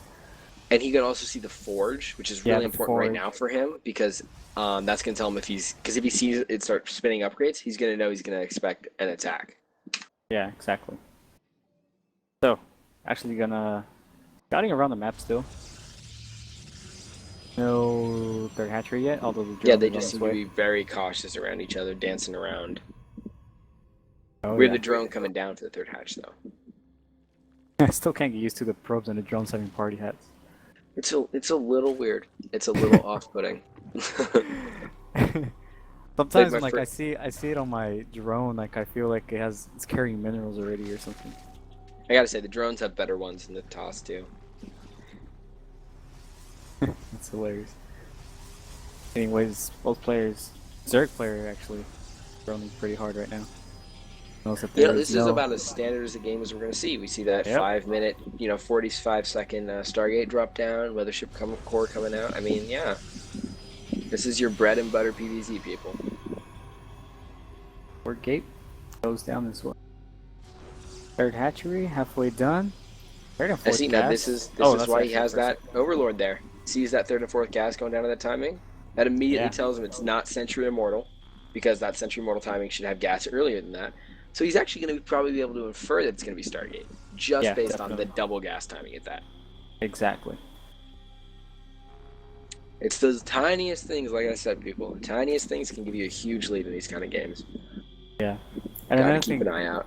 Another thing really cool that I like is like you notice that Fenner right now only has 2 Zerglings on the map. So if Protoss would send out a probe to scout his opponent's base, he knows that he only has, or he knows that he doesn't have a lot of Zerglings to deal with that scout. So he puts that first and the second gas at his natural. So if by chance the Protoss player sneaks in the probe, the Protoss player can maybe assume, oh, that's his third and fourth gas, but it's actually only his first and his second. Very cool stuff. It's great because as Protoss and as Zerg, like especially in this matchup, you have to be able to read your opponent's buildings and timings. So if you see those in the natural, you think, oh, that's third and fourth. Oh wait, here we go, Oracle coming in, and see, look, he sees that gas timing, only is able to get 3 drones out of that Oracle. That is not worth that Stargate and investment unless he capitalizes on it like he is with the Void Array. Yeah. And so now he needs to try and get into the natural to see how much gas has been mined from the extractors. Seems like he's trying to do. But the Spore's already up there, and the Queen. He's going to be really careful with how low health that Oracle is. And Fenner goes ahead and scouts the third going down for Hello. We do have the Void Ray coming out, so I'm going to guess he's going to go Overlord hunting with that. Try to clear out any knowledge he has. Definitely. Robotics Bay going down now, so get to see some Colossus action pretty soon in the next couple minutes, as well as a very nice creep spread from Fenner. I just want to... It's actually really smart from Hello. He hasn't shown the Robo or the Robo Bay, but he made a Void Ray. So if he shows that off by killing the Overlords, he could force a Hydra reaction, a really heavy one, because Fenner may be expecting some more heavy Stargate play, and then that's going to lead right into that Colossus. Yeah. And that's he actually gets his 5th and 6th gas up as well. Wow, the Oracle sniped another 3 drones. Very nice. He's doing work with this, even as the Spores and pre-defenses are up. And a massive Ling flood across the map. Oh yeah. And does Fenner have, or does Hello have his Colossus out? No, not yet. So this could do some decent amount of damage. Yeah, he's gonna need to be careful here. Now that Oracle is gonna do work to these Lings. It's gonna melt a lot of them. And he defends it. Wow. Very nice wall off there. He lost 6 workers. Nice little Sim City. Oh wait, no. He lost no workers. I'm sorry. That's those are Fenner's workers that are killed. Wow, so that's a great defense and an amazing Sim City here for this third base to stop run race from the other side. I do think he's got to get rid of this Overlord over here. Yeah, but the Hive going down now for the Zerg, and he actually has a 7th and 8th gas up going up too, so he can actually afford Hive Tech. Be very nice. Does he have a Spire yet? No, no Spire. No Spire, but he is producing Hydras. Yeah, see, this is what I was talking about. That 20 Hydras, that's going to play right into Colossus's hand. But he is behind it. Wow. He's going triple Stargate behind this and massive Gateway drops. He's dropping 6 more. Oh, wow. But he's going to have a 3rd Colossus by the time this Hydra push really starts to roll in. And at that point, this Hydra Ling is just not going to do anything against the Void Ray Colossus army. Definitely, I agree. And what are the upgrades on these army? This is, upgrades for no Protoss. No upgrades for either of them. Either of them. +1 +1 weapons, +1 Zerg missile attacks. He's about to finish. That's going to be great for the Hydra push. Especially because the buff a couple patches ago for the Hydras made it so essentially a +1 is equivalent to the old +2. That's what that attack speed buff did, just in terms of percentage of damage output. Yeah, he needs a Hydra speed though. He doesn't have it yet. He needs it, yeah. He doesn't have the creep spread, and he's going to need it to push across the map. So he does have his Queen working hard. Hydra speed though, he needs it. Yeah. No, Fenner's going for his 4th as he pushes across map, but I'm not sure how well this is going to do with his 3rd Colossus about to pop. Yeah, and the Oracle's Spire's just going to see the about to Hydras. finish. Here we go. +1 air weapons about to finish, as well as ground one weapons for Protoss. 3 Colossus out on the field. Oh, this is not looking Oh, good and there's for the Fenner. push. He's got Careful, it. don't Oh, get force no. fielded in. Ah. Oh, but there, see, he's got Vipers, but he's got to be careful here. Oh, he needs to abduct. Those are a He's gonna lot use of the abduct. Colossus. The abduct goes down. Yanks 2 of them. Oh, That's wow. not good. Not what he needed right now. And another Oh, but abduct on he the uses Void the other Ray. one on the Void Ray. That Colossus is going to be safe. He's going to have to get out of there. He retreats, and I think he came out ahead on that. Very nicely done. Picked Fenner off 2 or Hello? Colossus, Void Rays. Only lost a Um, handful. It really depends on Hello's reaction to this. If he just sits back and tries to wait it out, then yeah, Fenner definitely got the better end of that deal. But if he can push, especially with his higher Void Ray count, now that he knows the Vipers are going to be a little useless, at least for a little window, he might be able to do some work. We have Ling setting up, though, for an attack on the 3rd if he does push out. And with no cannons there, he's going to have to be really careful. It would be nice if he had a Warp Prism. A War Prism Very would be nice. doing wonders here. Yeah, Especially against this on Roach the- Hydra comp, you know? Drop in the Yeah, yeah. main, push the 4th. Yeah, the main has actually like almost nothing of a static defense there, as well as a natural. Wow. And we have a 5th base going up for... We had a 5th base go up for Fenner during that assault as well. He hasn't quite gotten the gases on it yet, but it is a good forward position, and that's going to be his 8th and 10th gas, which is going to be great for this Broodlord transition that's coming up. Yeah, more Void Rays coming out, and he stopped Colossus production. That's 2. He's not making any more. It seems like Fenner. I feel like he almost needs more against this Oh yeah. against this Hydra count, but, you know, Well, let's see how they he play can it out. set up some amazing blinding clouds, but oh, he's actually using the abduct instead. You know what? And He these might have Void enough, though. No, Rays. he does not have enough ground army to deal with this. There's so many Void Rays, and Hello's just gonna be able to push right through it. Yeah, that prismatic beam. It's for a Plus, alignment. they have +1 weapons on them. That's huge paired with the prismatic beam. I mean, that's 17 damage. It's just insane with a 0.5 weapon speed. That's 34 DPS against armored units. Yeah, especially because he doesn't. Fenner doesn't have any upgrades, any carapace upgrades, any armor upgrades at all. So that. And wow, we This- actually we even see a mess. massive influx of Hydras. Oh yeah, it seems like Fenner wants to keep being aggressive. I'm not sure if that's in the best interest right now. He's not really getting a bank, and he's not using that Broodlord technology, or that Broodlord tech he got at all. Meanwhile, that force going up for Hello, and... Oh wait, here comes the run by the 3rd. Oh, very nice run, but he's gonna try and This pick is it really off. Focus big. firing on the Nexus, and he's actually. And it's right doing a before little. those cannons finish, too. He might be able to get this. Yeah, and he's actually doing a little counterattack on the bottom too. Picks off the mothership core as well. And cancels And the 4th. yeah, cancels the 4th, Oh, and that's wow, a big surrounding battle. his army. Oh, but he loses a bunch of Vipers trying to get into that. I'm not sure Oh if he man, can that still fight prismatic this. alignment just doing so much work on those Hydras that have no armor. Oh boy, and he actually saves his 3rd as well. Probably lost a good amount of. Oh, he only lost 5 probes. Wow, that was a great probe defense. And he saved his 3rd. I mean, canceled the 4th. I think, yeah, Hello definitely came out on the upper end of that. Plus, he's got +3 weapons going now, which means his push is just getting scarier and scarier. And yes, prismatic alignment, the active for the Void Ray, does not do extra damage to Hydras. Oh, did that change? Probably No, used it's to. always been that way. It's always been like that, just armor? It's always been for armored units. Huh. But it just looks nicer, you know? Yeah, they're not armored. And finally, we have Templar coming in. These Templar are going to be huge to deal with the Viper count. Or he's just going straight into Archons. Archons are actually going to be great tanks against the Hydras. Plus, they're going to melt them with the extra bio damage. It already does 43 damage to bio. Yeah, it's still a lot. And here we go. Hydras. It almost feels like Fenner's just hitting his head against the wall, though. He just keeps setting the same composition. But what is he expected to change? I mean... He should, like, try and Oh, no. bait. Oh, man. This fight. This is going to be really important. Let's see if he can get some good feedbacks off. Nope, but he pulls the Colossus in. But again, I'm not sure if it's worth it, you know? He has so no many transfusions, transfuse. It seems like he's Oh, pushing and there through. it The is. Hydra's doing The Hydra damage. start coming Oh, around. he pushes the This is Protoss no on his back. AoE. And he calls And it that's GG. GG. Great job by Fenner. Root Fenner breaks the Pulling Protoss. another win for the ATZ. That's going to make him, what is that, 2-5 now? Right. Protoss slowly coming back. We might end today on an even score.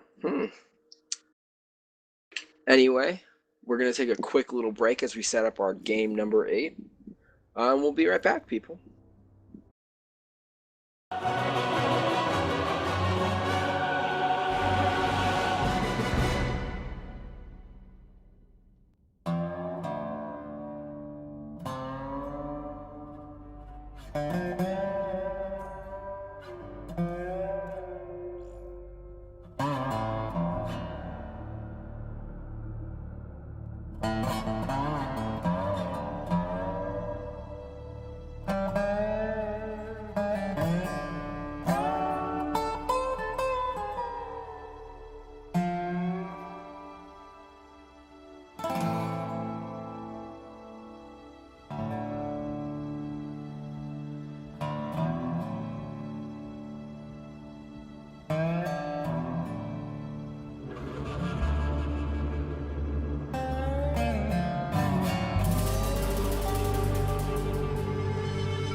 Welcome back, everybody. We've got another PVZ. This time it's going to be silver players, though. Not quite Grandmaster yet. On TPW Electric Circuit. This is going to be our 8th game for the All Things Protoss. This is All Things subreddit war. Right. And Sabino West against Pudding Flaps.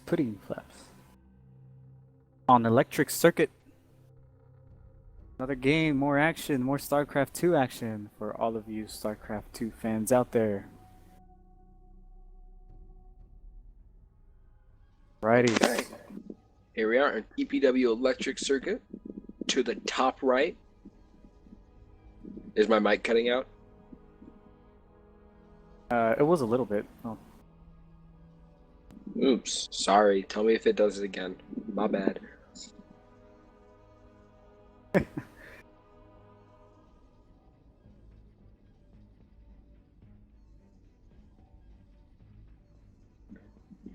All right, on the top right, we got in the red Protoss, we got Pudding Flaps.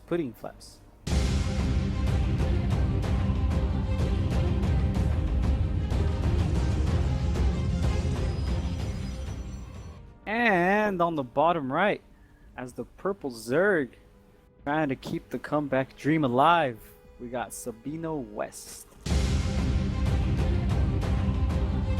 Zerg has a lot of weight on his shoulders today.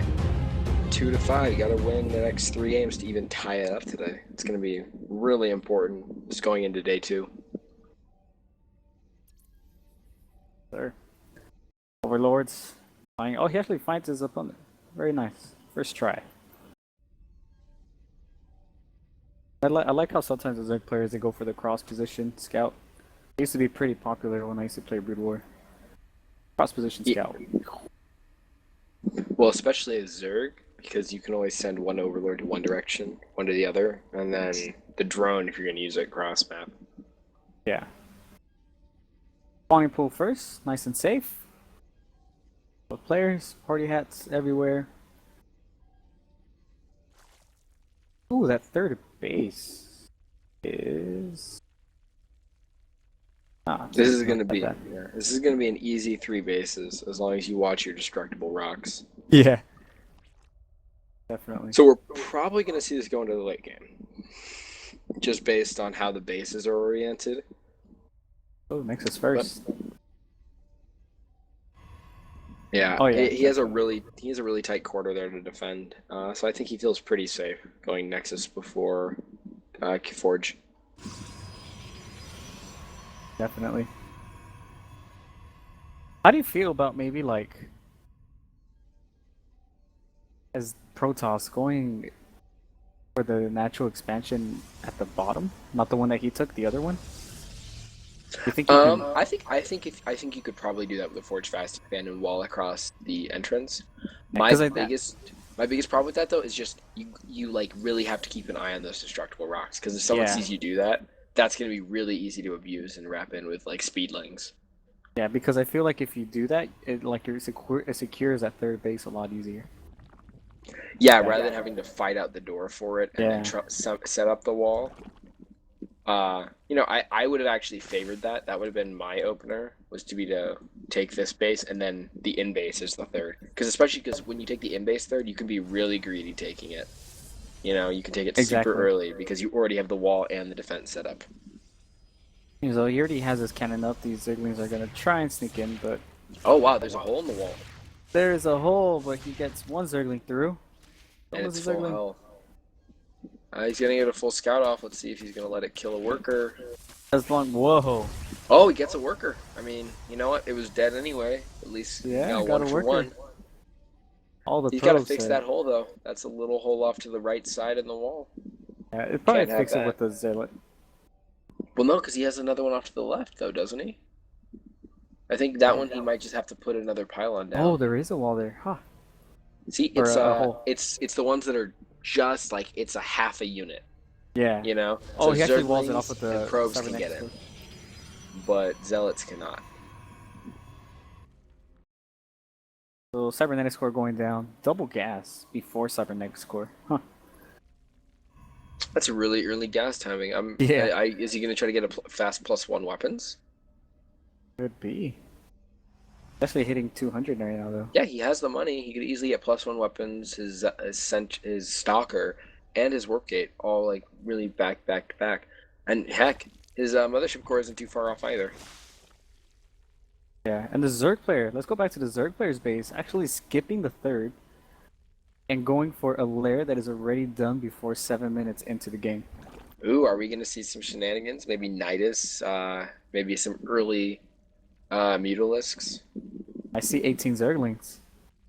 That's weird. I don't know, why would you get the early layer though if you're not going to abuse a gas timing of something? I mean, maybe really fast roach speed, but again, no Warren. And he's cut a lot of drones to get these lings out. Oh yeah, definitely. We'll see what he decides to do. You think he'll maybe? It seems like he's trying to do a run by, but I mean, He might try to go around the back. yeah, like kill those That destructive would make rocks. sense. I mean, but he Yeah, definitely can't push that front. That is way too secure. Well, actually, he does have the Overlord out there at the back, destructive rocks, and he sees that there's no pylon there. So No, he's sending He's all of his actually- lings right into the front, and yeah, he can't take that. That's 2 zealots, a sentry. Yeah, Oh, he's got to man. back up. While the so many rocks. lings there for free. kill the rocks. Meanwhile, Started back going at down his for the base, toss with a Hydrodon right back. Hydra then. I don't think he has the economy to support the Hydrodon. Oh I no, just don't- without the third Yeah. base, without fifth and sixth Without a gas, third and he actually base, has without a- 2 He doesn't even evolution have a third and chambers. fourth gas yet. He only has 2 gases. I don't know how he's gonna use it, especially getting double upgrades. Yeah, that's putting it too far. He needs a third hatchery bad. I've got to say, for a silver player, our Protoss though has a really good probe count at this time. He's got it a little oversaturated at the main, a little undersaturated at the natural, but overall, it's been pretty solid throughout the game. And finally, we see our third going down for our Zerg. It's really Yeah. delayed. Finish his warp gate as well. Phoenix is coming out too as well. Second forge too. +1 weapons about to finish. There is no proxy pylon though that I see. Yeah, but the warp gate might just be. See, he keeps pushing out. This isn't worth the trade. He lost 5 lings there for the 1 zealot. I mean, just in terms of monetary cost, it's not worth it, let alone opportunity cost. That 1 zealot isn't going to suddenly stop a push from coming. Here we go. Third hatchery, more than halfway done. Upgrades halfway done for the Zerg player. And we finally see Hydras coming out. But like I said, see, he can only make them in really small amounts. He just doesn't have that worker count he needs. Does scouts the Phoenix. He scouts the second forge. He actually scouts the entire base. Let's see the robotics. I think our Tosh should be thinking about grabbing that third now and dropping a Twilight Council. Oh, there it is. Yeah. There's the Twilight about to go down. Heard you about that third. See it. He's going to send those Phoenix down. Now, he only has 3 Phoenix. This isn't enough to actually snipe a Queen. He's going to need a 4th one to do 1 lift and snipe a Queen. Otherwise, it's going to take 2 lift. But there's our Zerg. 14 drones at a time. Yep. More gateways going down. I think he's actually going to be aggressive right now, the Protoss. He has a good amount of gateways. He's got a good amount of gateways. He's got a worker lead. This could let him take a 3rd behind it. I think everything is falling right into the Protoss' lap this game. Yep. Protoss is inside of the Zerg base. Zerg hasn't upgraded Hydralisk speed yet. That third base is not saturated at all. No. He's really short on workers. I mean, he's at 45, and we just saw him make 14 at a time. He's really got to work on his worker amount of workers. Because these Hydra Ling isn't going to do anything. He has such a small amount of them. He doesn't have Hydra speed. Not, yeah. Both players, yeah, I think you're right. Look at that. Very long game. 12 minutes. Hydra is moving across the map with the Zerglings. 2 weapons for both sides.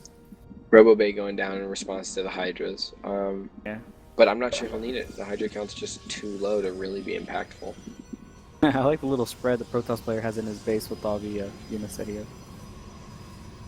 Like they're all nice, evenly spread out. It looks like the campaign when all the units are spread out. Yeah.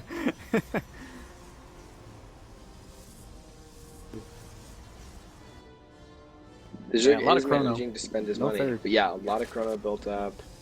Finally got +2/+2 going. Colossus are starting to come out. Thermal Lance. I mean, all of his upgrades are now roaring to life. One thing I've noticed about these games, the lower level ones, is really big on their upgrades. Their upgrades are always... They are. I've noticed that a lot. Is that they really focus heavily on the upgrades. I think they don't expect it to go, or they expect it to go fairly late, just because everyone's macro isn't top tier. So you're not going to be having these massive 15-minute 200 armies. Instead, you're going to be having 200 armies at like 20 minutes, which means Yeah. plenty of time to have upgrades and get that advantage. This could be really big if you act. Yeah. Donates a few Zerglings. Zerglings were just tired of living. Yeah, his +2/+2 just finished, as did Zealot Charge though. So this could make the Protoss think he needs to be aggressive now, especially with the Colossus just popping. I mean, the time is right. Oh, yeah. Hydra Speed's just about to finish. And the Zerg's army is just screaming Colossus counter. Yeah, it's Like all the those Hydraling units. the Hydraling is good before Colo come out, guys. But once Colossus really start hitting the field, it's gonna melt like a hot knife through butter.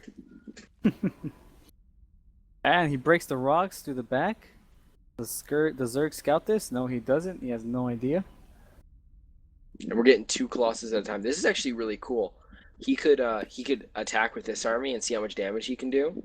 And then if he starts getting repelled, recall out, pick up the remnants of his current army that's sitting in his base with the Colossus and the 2 Colo coming up, and then just push out immediately again before the Zerg can really have a time to react. Yeah. The Zerg finally scouts him coming up his ramp. But I think he scouted a little bit too late. Tries to do a little flank through the back. A little flank, And and there's no actually, Colossus here. without the Where's the Colo that Colossus? are sitting, yeah, the Colossus are all sitting in his base right now. Without those, his army is just gonna melt to the Hydras. Wow, so many full energy sentries. But- But the mind games are going to tell him, see, he doesn't see Colossus yet, so why would the Zerg stop making Hydra Lane? But suddenly, 3 They're Colossus mind with +2 weapons Yep. does lose a Mind lot of games. sentries, though. That's not good. Yeah, he did lose a lot of sentries. See, then the Colossus show, you got it. Come on, man, you got to pull that army out. Fight, All right. Fight.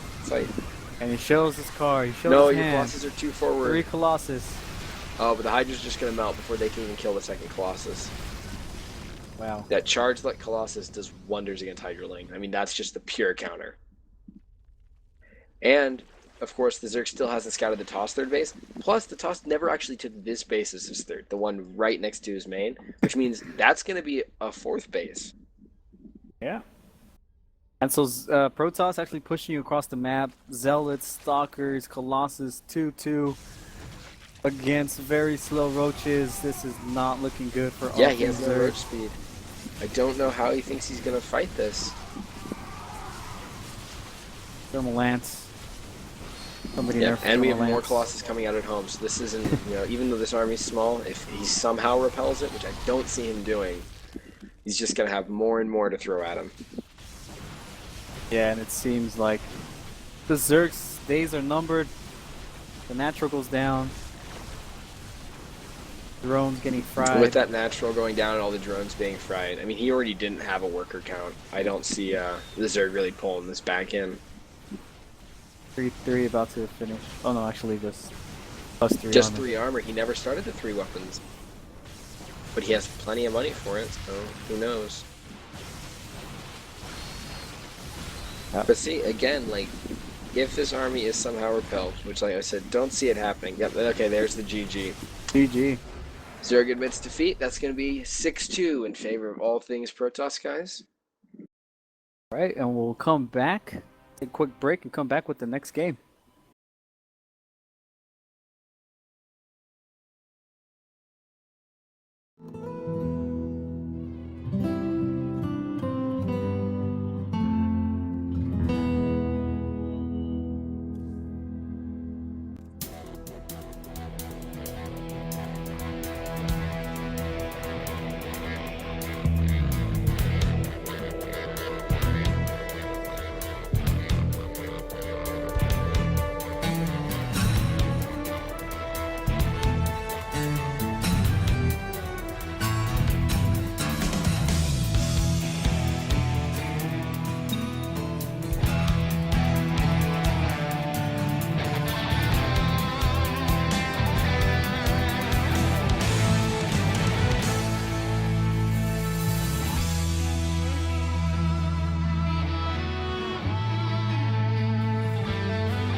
back, everybody. We're on to our 9th game of today. Our second Gold League game for the All Things Protoss versus All Things Zerg subreddit war. And I'm joined by my co-caster Brobo. Woohoo! Hello, guys. Good to be back. Good to cast another game. Zerg can pull this back.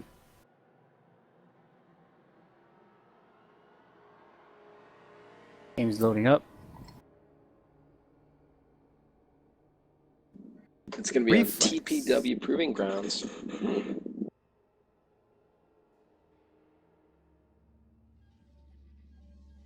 Take it away, sir.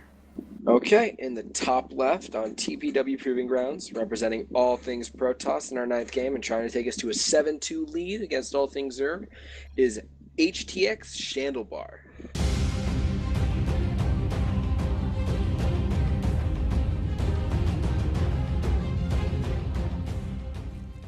And on the bottom right has the green Zerg trying to put another point on the board for his team. Representing All Things Zerg, it is Reflex. Now, this is actually a really interesting map. It doesn't see, and we're gonna see a gateway expand here, just because this map is not conducive to a forge expand at all. There's no easy place to wall off here. Yeah, there's nowhere at all. Plus, with how many bases and how wide open a lot of them are, this is going to be a Zerg's dream for late game expansions. Oh yeah, and just encounters in general. Like you can flank through so many sides on this map. It's going to be really hard for the Protoss if they get caught out in the open. Oh yeah. This is just probably the map maker for this is just like, I hate Protoss. He's like, okay, well, we've made enough Blink maps, guys. Here's a map that you will just hate through and through. Wow. No wonder Albert picked it. Anyway, they're actually going to scout each other at the same time because they both are cross position. We see a hatch first for the Zerg, and then a gateway first, of course, for the Protoss. Yes, it is still a Blink map, but not sure if I would feel safe going Blink here, just with how close it is to the natural. Nope, both players do scout each other. Nice and standard. Yep, we see a hatch first, followed by pool for the Zerg. No gases yet, so we might just see another standard game.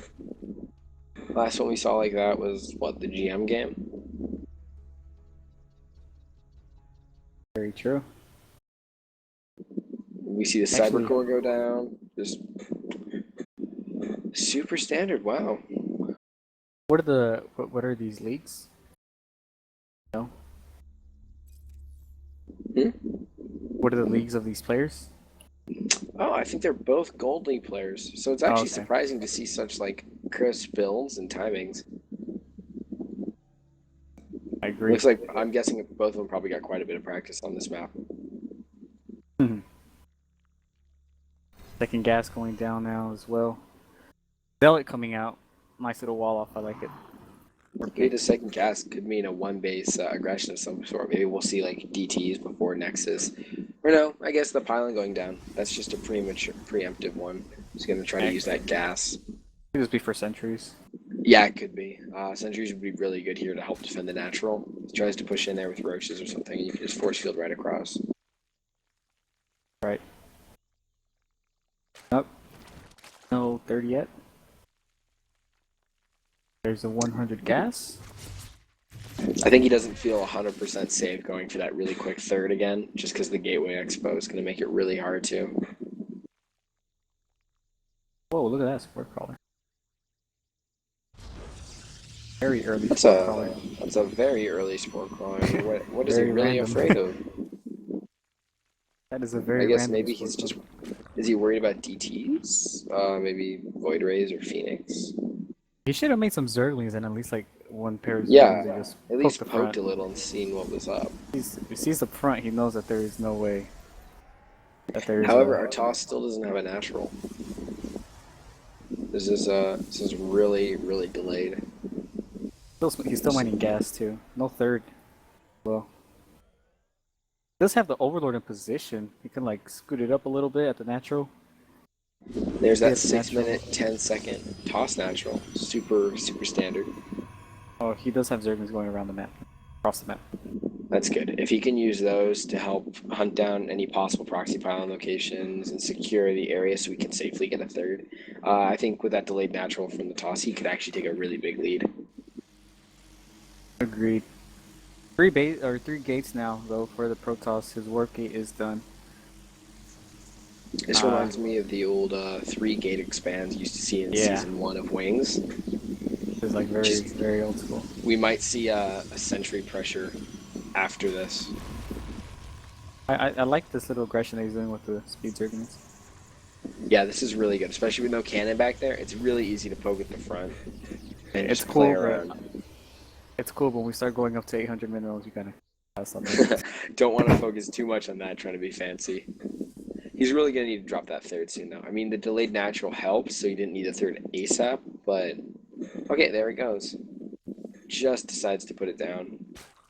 Yeah, one thing I've noticed is that yeah, there is no 30 yet for the Zerg. Thing I've noticed from the lower leagues is you can CVP at least games that I've cast, they kind of just don't do the third. They need the third very early. 8 minutes Yeah. is late. Their Earlier expansion than that. timings are a little off through and through. It's like once you start hitting the platinum, diamond, and up, you know, that's when you start seeing like the really standard play you see expansion timing wise, at least among pros. But at this level, you know, it's a really late third, really late natural. You always want to be a base ahead against Terran and Zerg or Terran and Protoss as a Zerg player. Always want to It's be a base ahead. especially true versus Protoss if you're going any kind of Roach Hydra comp. Which he is. See, there goes the Hydra den. Yep. There's a ton of money for it, but he's really going to need to pump out a lot more drones to saturate that third base before he can really start building an army. Yeah, and he has the 2 evolution chambers making too. There are the sentries. Third base. He does scalp the third base. Like right now, he'd want if I was playing out right now, I would drop my 4th base. Yeah, this is about the timing, especially because with the toss third base going down, he's playing super defensive, really heavy sentry style, not a lot of big beefy units like an Immortal with heavy firepower behind it. You could be really greedy as the Zerg and take a 4th, maybe even a 5th if you wanted to really, you know, see how close to the line you could cut it. Yeah, I agree. Well, nice little wall off there at the 3rd with the gateways, cannon right behind it. The SimCity has been good so far.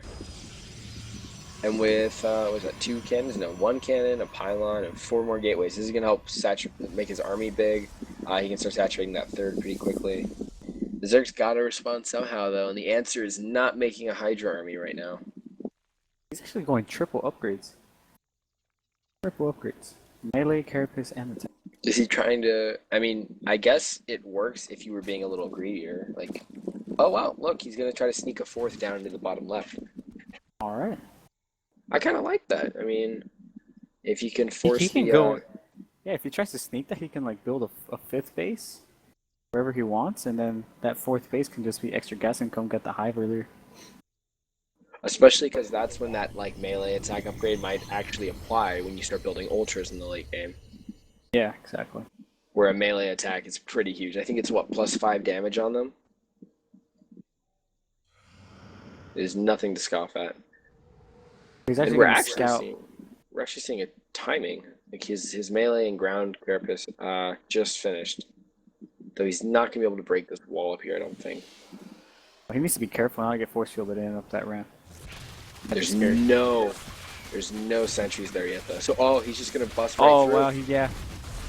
He's gonna kill the cannon, and that's where's the reaction? He might be he's able to actually defend this breaking if he has the through. force fields. He's also Protoss actually there. He actually puts on the photon overcharge on the Nexus. Force fields go down, tries to get them. I think he Roaches should have tried to stay in split place. the army up.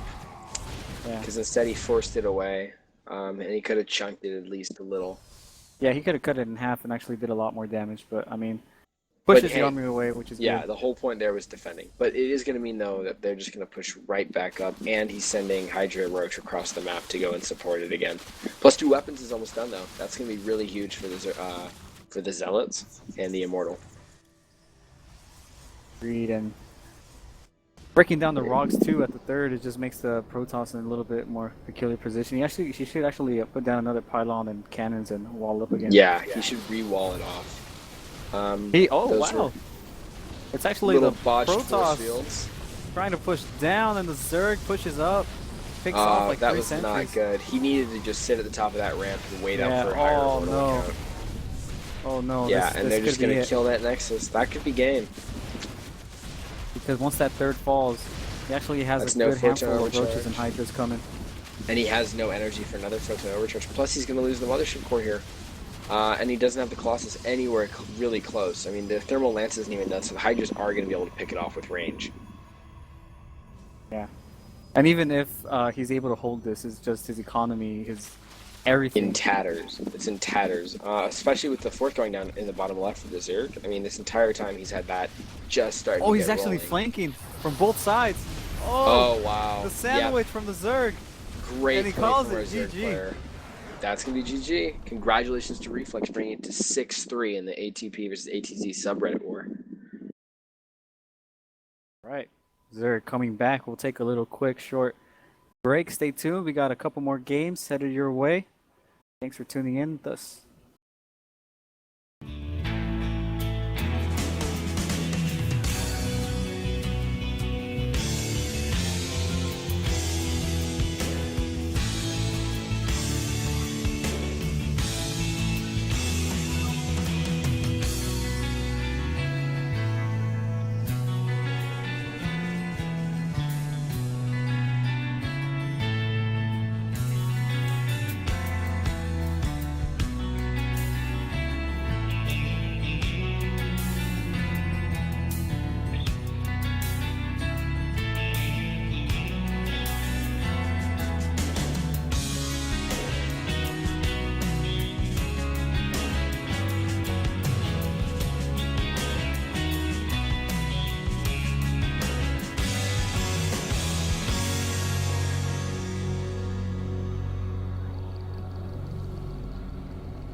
welcome back to the All Things Zerg versus All Things Protoss subreddit war.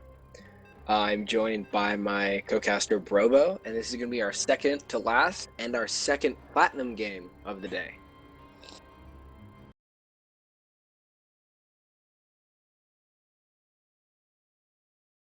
Oop, I think Brobo went to go get water, and no one told and he didn't tell anyone. Okay. I'm muted. I'm muted. Oh, you're muted. Oh, Okay. okay, good. I thought I was alone. No. I was saying that it seems like Protoss has handled the Zerg today pretty I handily. think a lot of it is going to be the amount of lower league games we've had.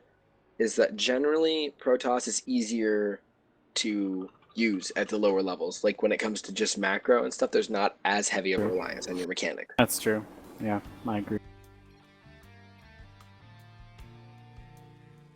Anyways, though, on the top right, coming in as the purple Zerg, that's right, for the Swarm, we have Budgie Masher.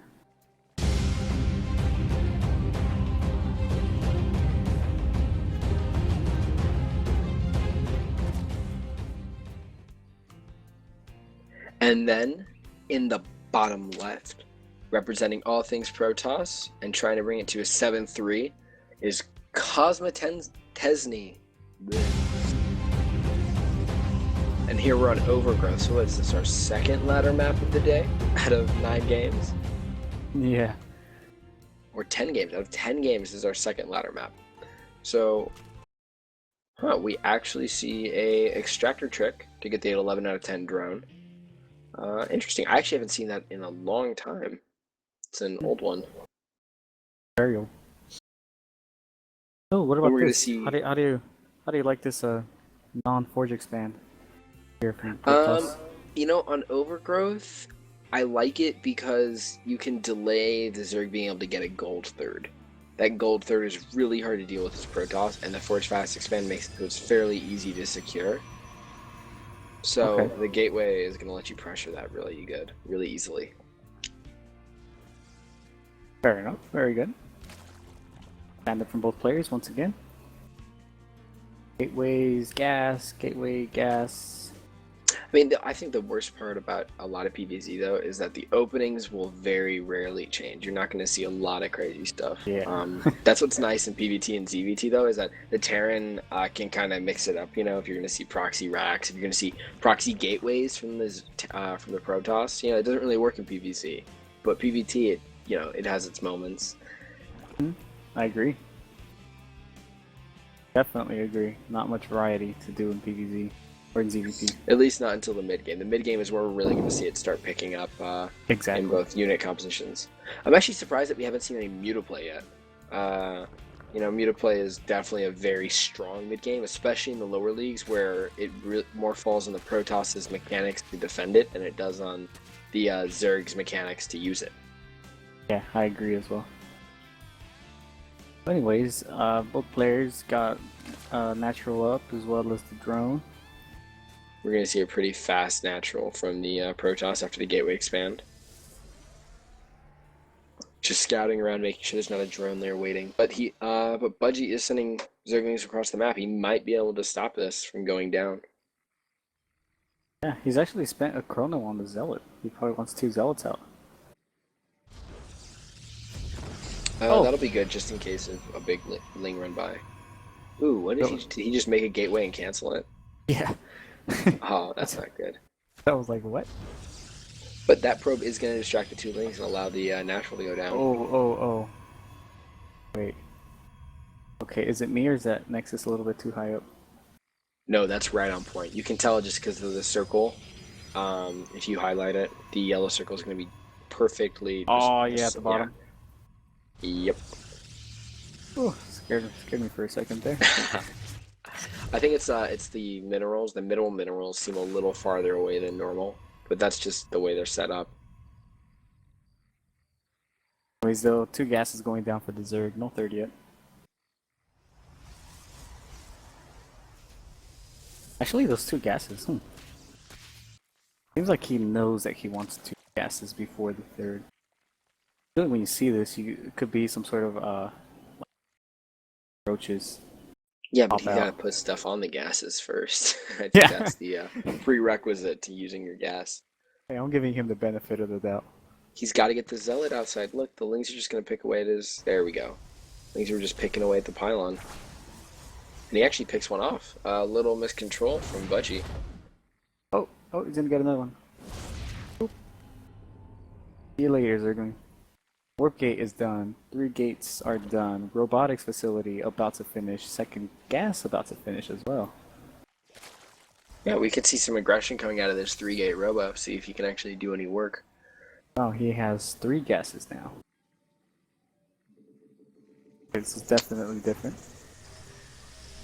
See, and again, we see that double Evo chamber, really standard. Everyone seems to love the upgrades. It seems that everyone's following the same standard build. Wants to get that Roach Horn down for defense. And I'm going to take a wild guess here, based on the previous games we had, and I'm betting we're going to see Roach Hydra. I wouldn't be surprised. He's putting Which their one is zealot that? across the map, picking off some No lings. third yet. Gotta get a Yeah, third. these delayed thirds are really hurting them. I don't know what the delay is. I don't know what, are they scared? Do they feel like, oh, versus the gateway, I have to take like an 8-minute third? I mean, Yeah, all things are. Yeah, somebody should put a post on there about taking thirds against Protoss.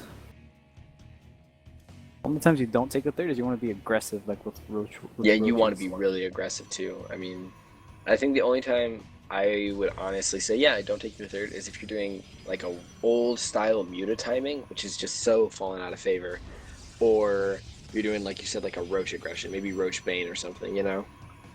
Yeah. 6 gates now for the Protoss, as well as 2 Immortals being done in the War Prism too. Oh, it's actually 8 gateways. Wow. So No, that's, yeah, actually it is 8. Crap. Yeah, so we're gonna see a big timing coming from him. Looks like an old style Century Immortal. I like this Protoss. It seems like he knows what he's doing. This build is Yeah, actually, you know what? No, this is Naniwa's 8-gate Zealot Immortal push. You make 2 Immortals, you use 8 gateways, and you skip your 2 gas and your natural. And you're just gonna have a massive flood of Zealots to go and support it. And it even walls off his main. I mean, or his natural. This is a great move by by our Protoss player. He is really low on supply though, but a lot of that is in workers for Budgie, so I'm not sure exactly how just Ling Roach is going to defend against this. let's see it coming though. Seems He like does, but that third is super late, which means it's gonna be delayed even further now that the the Zealot third is Stalkers and late. Immortals are He coming. doesn't have Zergling speed yet. No Roach speed yet. That third has to be cancelled. There's no way you can defend Yeah, it. there's no possible he can defend it. Plus, he can't even pick off this Mothership Core, so, or the, not Mothership Core, bleh. Oh, he's actually going for it. He doesn't want to wait. I wouldn't take this fight. This is bad, especially now the Mothership Core's here. Yep, there's the Time Oh, Warps. Pull back Time your Warp. Immortals. No, See, now and the those Immortals are at Zealots. such a safe distance, though. And the Those Zealots are Zealots just tanking hacking so away. well. Plus, he Wow. even has an Observer here, so he's going to be able to clear away the creep. Oh, And this take Protoss away knows what even he's the doing. Defender's advantage that Zerg naturally get from building creep. Wow. Pretty nice micro. I think Better the stepping. Overseers were a little overcommittal. I don't know why he would need 2 of them. Yeah. Oh, nice Time Warp. Great nice time Time warp. Warp. That's just what he needed. Yeah, Plus, and the there's no immortal, way. the immortal that got damaged has had time to regen shield, so now it's pretty tanky. Yeah, those 2 Immortals are doing so much work in the back. And this is not looking good. Not looking good at all. Nope. And yeah, this looks like it's gonna be the final push. Just those roaches are not gonna be able to hold up against it. Just runs right up against them. Pulls drones off the line. Yeah, with no third there, and this push coming in with all the Zealots warping back in, I think that's gonna be GG. 3, 4, 5, 6, 7, 8, 9, 10, 11, 12, 13. Picks off the Oh, Overseer 13. again. And then just the Zealots are non-stop, being warped in around 2 at a time. Well, it seems all things Protoss, We have showing- perfected our all-in. how effective they can be. Okay, GG. that's gonna be GG. Cosmo Tesney takes takes a 7th win for all things Protoss and game number 10 overall. And that means Right. we're on our last game of the day right after this break, aren't we? That's right. We'll be right back, guys, with some more StarCraft 2 action headed your way.